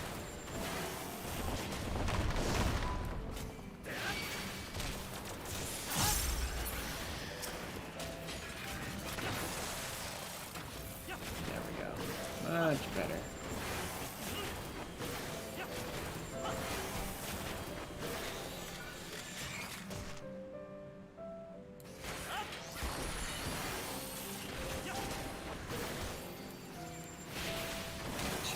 That a little bit better, but whatever. Just drill him to the face. Anything over here? No, that's the other path, I'm sure. That's probably the right path. I just wanted to see if there were any treasure chests or anything. Right? Where did we... Was it there? Yeah, it was there. Yeah, so that was the right path. That's okay. Alright, no sign my key will open it. If you see any handy levers I'd like.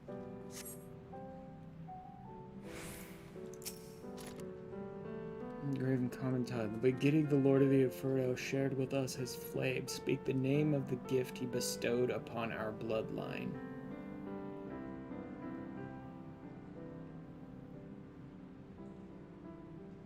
I don't remember what it is that he bestowed upon the Amalja. I don't remember what they... Blessed Spark? No. No, it'd be the Sacred Fire, I believe. I believe they called it the Sacred Fire. The adventure teaches one more than just battlecraft. I wonder what happens if you say the Blessed Spark, then. I wonder if it's two different paths, depending on which one you speak. I mean, I'm sure it probably is, but... Is this a tomb? I was so stately and stood in here. I'm right over all these barrel trees. Is this a tomb? Fallen Hero's sarcophagus. What the hell is this?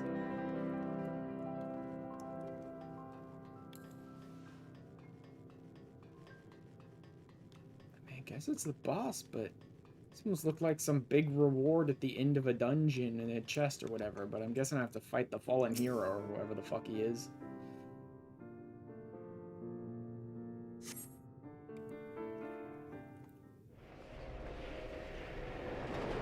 So who's our Fallen Hero? An Amalja? Yeah. Dead Shadowcaster, Zealous God. I figured it would be an Amalja after the door was sealed by an Amalja riddle.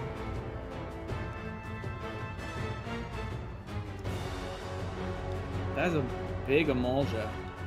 Can we just, like, leave? No? Alright, fine.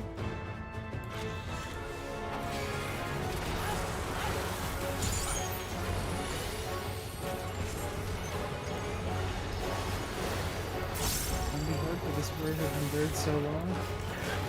Yeah, probably.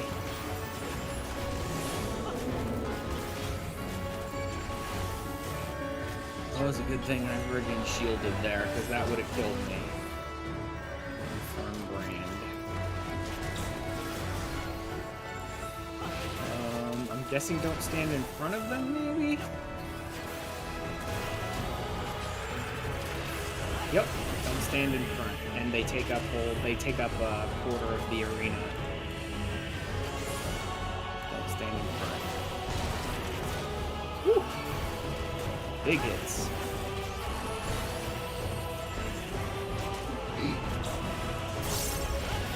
Those are probably AoE damage. Right, they grow, so I'd probably be safe here? I think. Yes.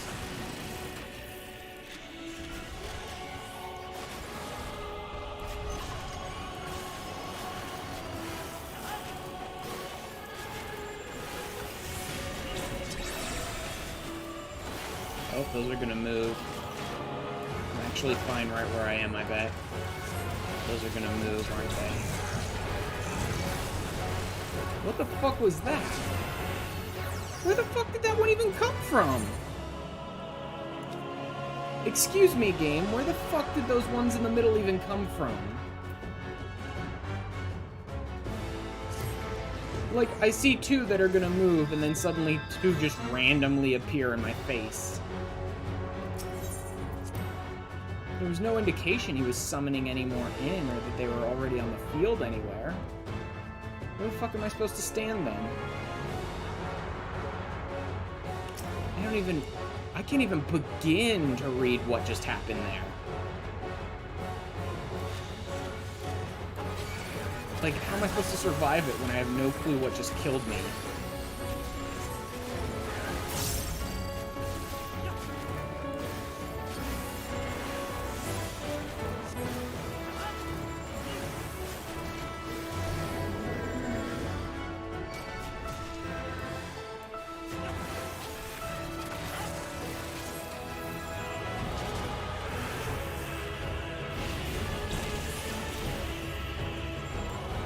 That looks normal.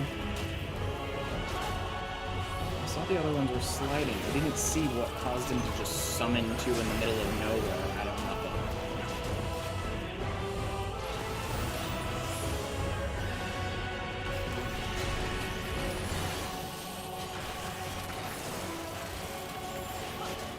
Let's move a little deeper in, just for the hell of it.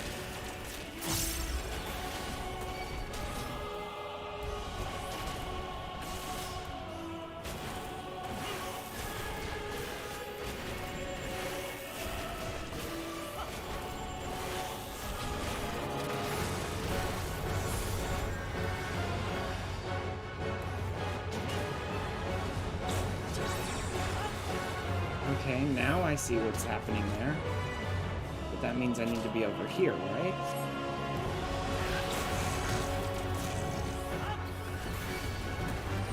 Okay, I don't remember seeing a third one, though, the first time. That one was much more readable, but I don't remember seeing that third one the first time around.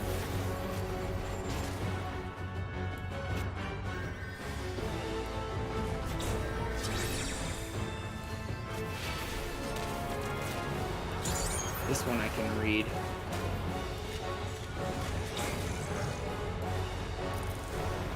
Not that direct. I keep forgetting that that one does not auto-target the enemy. That one just goes whatever direction you're facing.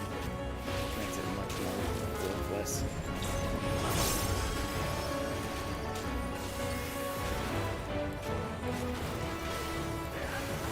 I think this is get behind them.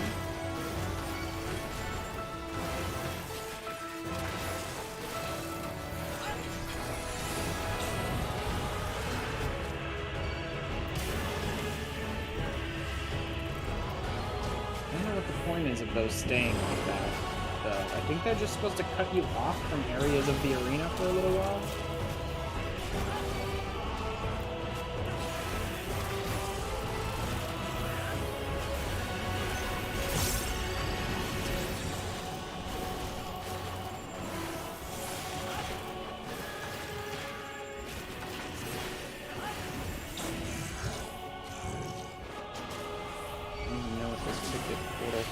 expected was.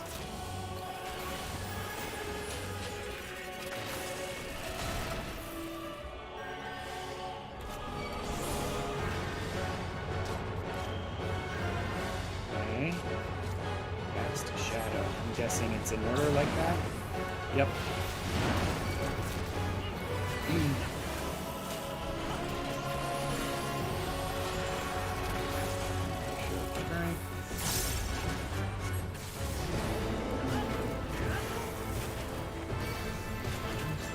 Such a fierce owl like that.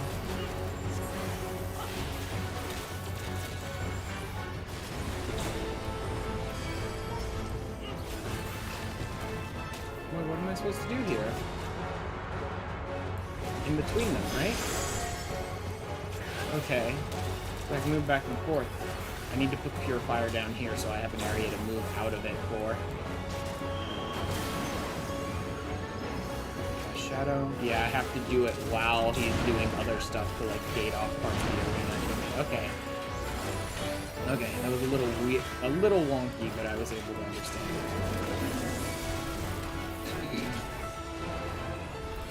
Just keep the health up high.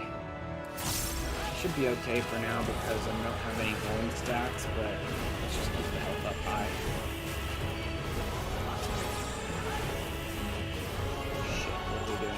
I need to be here.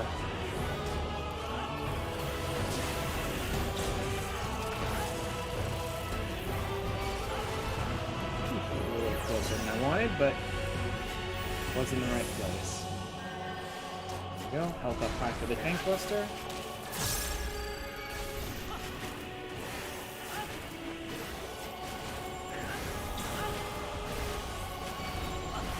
This is a normal one.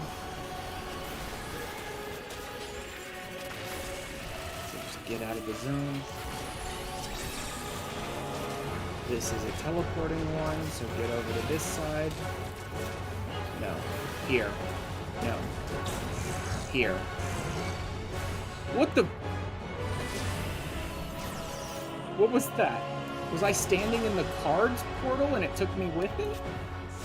Or was that cryptic portal thing he was doing just teleported me wherever the fuck he wanted me? I can't understand, because he was doing a cryptic portal. I don't know if that's what teleported me, or if I stepped in the cards with, like, AoE and it just teleported me, too.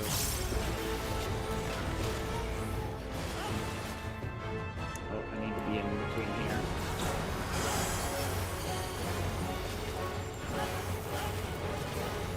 Fire. Zone. And then Shadow Cast as well. Yeah, so I need to be here.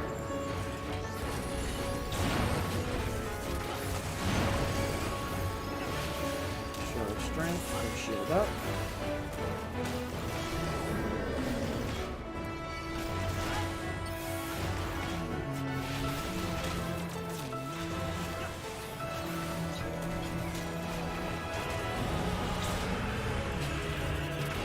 Those aren't moving at all, so just stay out of their way. These ones are, so I should actually go here. Actually, there was enough room for me over there. I didn't realize how staggered those would be, so there actually was enough room for me there. I could have just stayed, but that's alright.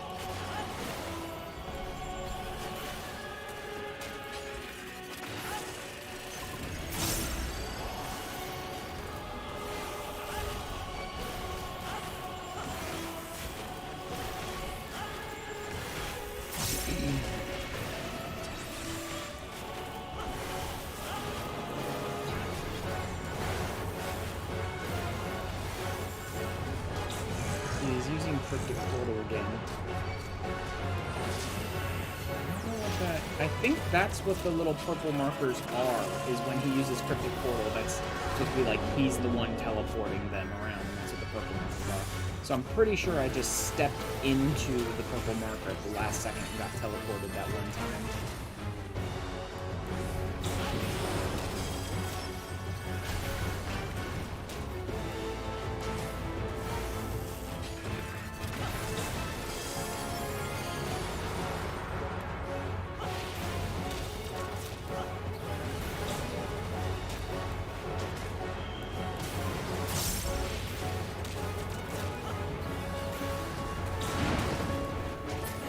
Goodbye. Shadows past. At least seemed unaware of his affliction. Yep. Sin to bear is added. So important was the zombie curse, even a hair of his stature was sealed behind an iron door. Only that powder had never been concocted. My ancestors' sins of the day.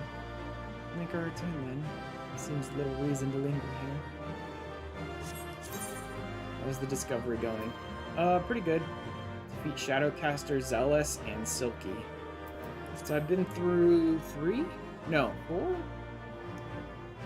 No, maybe 3 times.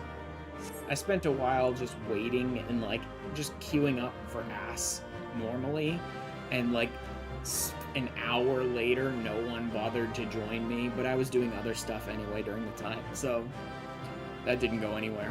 Really have to get a group together for that. I won't cover much and more, plenty enough to occupy my thoughts for the time being. Here, my thoughts. Shadowcaster Zealous got card.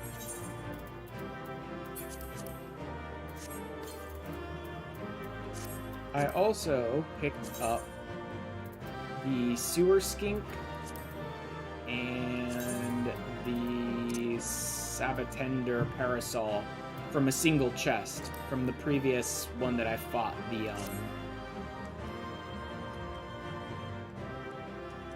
the big boy, the big Cyclops monster, whatever guy.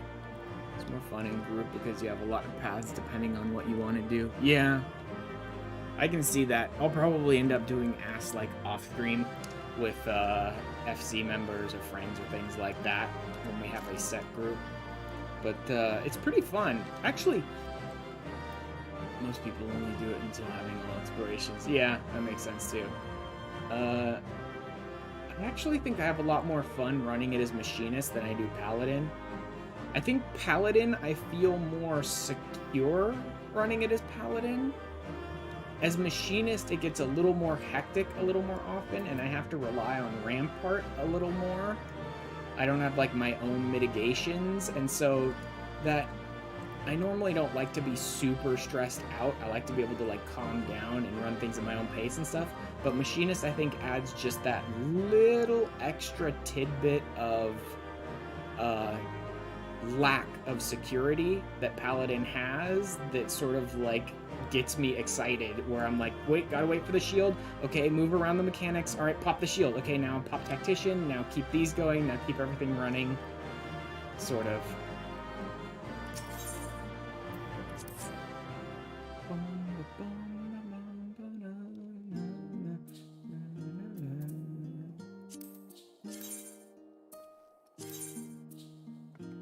Ulda's sin to bear.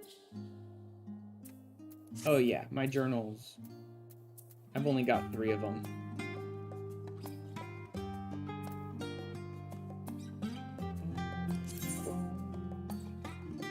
A champion burst forth from his casket. The blood knife rose in my veins. He suffered injury during the purge, a zombie corruption finding its way into his flesh. Traitor's spurn was concocted by Uldan thaumaturges and employed by the reigning sultan during our war with the Sil'dihn. Sesicon III even knowingly propagated the fiction that it was the Sil'dihns who devised this abhorrent alchemy.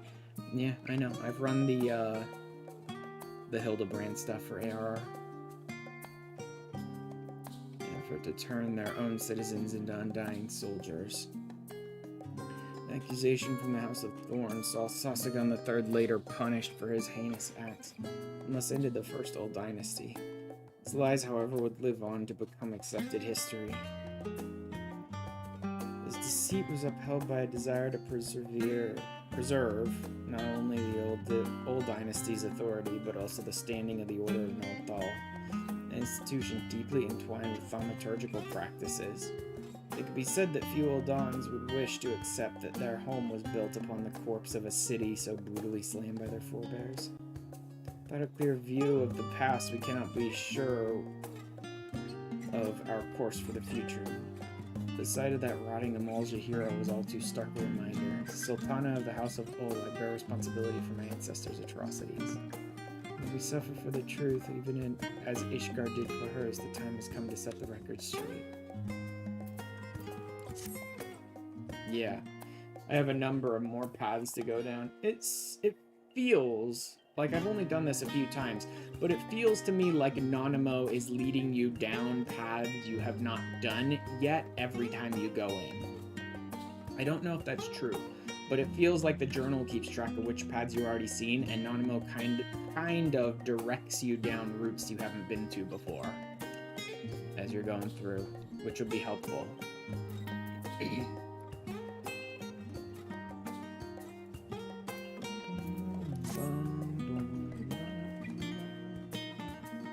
But that'll be pretty much where we end it. Yeah, they hint you to other routes. Yeah, it doesn't seem like aggressive. Like, Nanamo led me down the different route at the beginning, down the right door instead of the left door.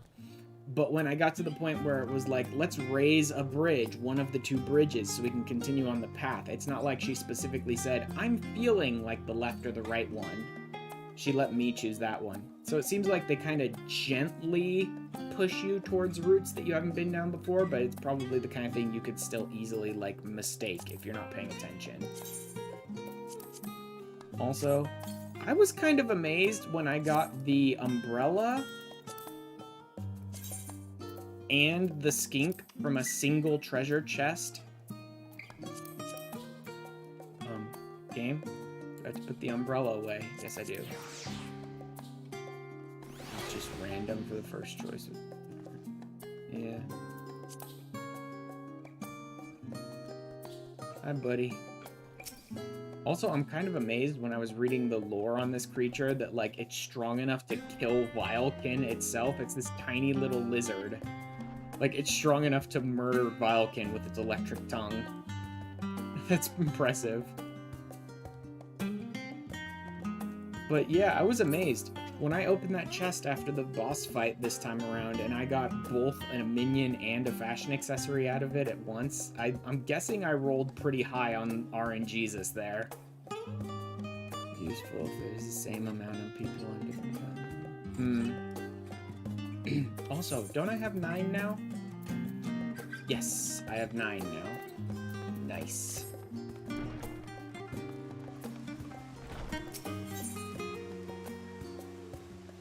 Oh.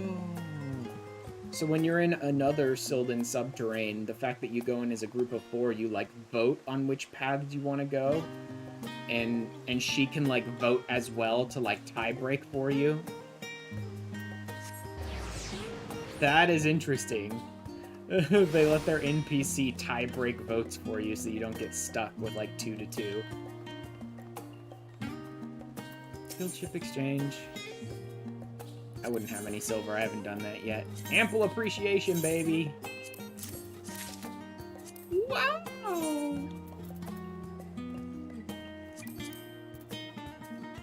Wow. Follow Tataru, you get more silver? Question mark. So you're not certain about that? It makes sense if that's the case, though. I've seen the Lala WoW constantly, but I haven't seen the Catboy WoW. Oh, it's basically the same. Okay. It's basically the same WoW. But now I can finally do that to people. I can finally just be like...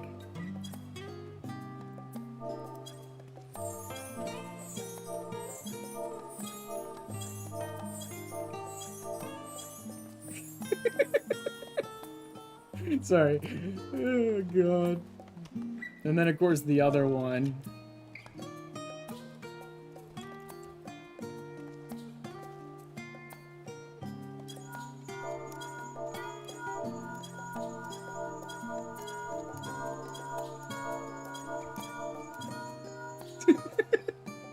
Like, I can't believe they have not gotten rid of the sound on the Link Pearl. Right? Like, I mean, not for you. For you, the player being able to hear it is fine. I can't believe they still let other people hear your Link Pearl, though. That is, like, so messed up to let other people hear you doing the Link Pearl emote. Because everyone is just like...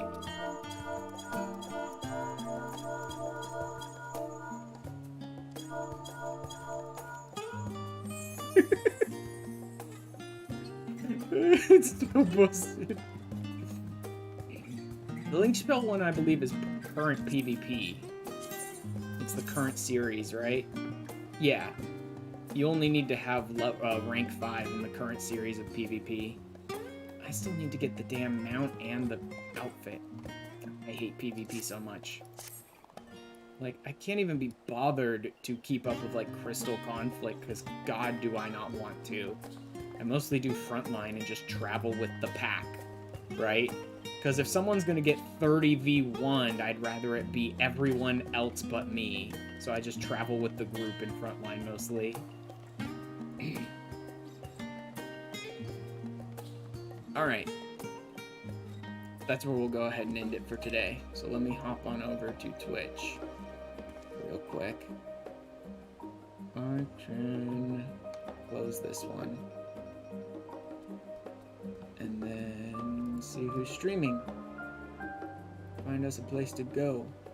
So the rest of this week is going to be Saturday and Sunday. Again, I'm planning to start at around 1 p.m. Pacific time. Unless something comes up. Try and let you guys know on Twitter if it does and I need to start late or miss a day or anything like that. But the rest of this week is actually going to not be Final Fantasy XIV. The rest of this week is probably going to be Final Fantasy VII Remake. I'm in Sector 5, so I'm probably going to be finishing up a little bit of story in Sector 5 and then doing a bunch of the side quests in Sector 5 and then back to Sector 7, 2 days, 2 streams. I'll probably get into Wall Market and start doing like the Colosseum stuff there, but I don't think I'll get deep into the Wall Market story in 2 days. That's probably where I'll get to in 2 streams, but again, that's just an assumption. Who's doing what? I've rated you recently. No, I don't really know that person all that well.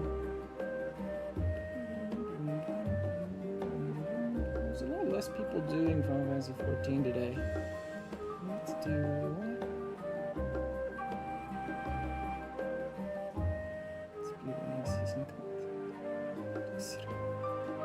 Backrooms, Delixus, God Eater, no. Call of Duty Modern Warfare, that's impressive, no thanks. Takes 2. What about Theater Rhythm? That might be funny. Nah. Let's do...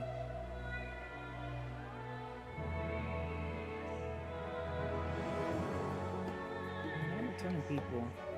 Let's see what Uncle Goose is up to. I'm not generally a huge fan of Destiny 2, but it's not like I hate it. Let's see what and he's fun to hang out with.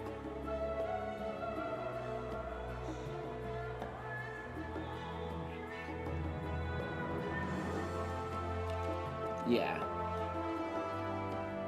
No, not stream info. Raid.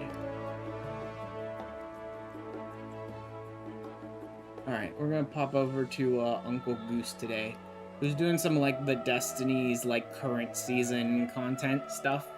I don't know what that is because I don't keep up with like the Battle Pass, Nightwave series, whatever you want to call them, stuff for Destiny, so I don't know exactly what all that is.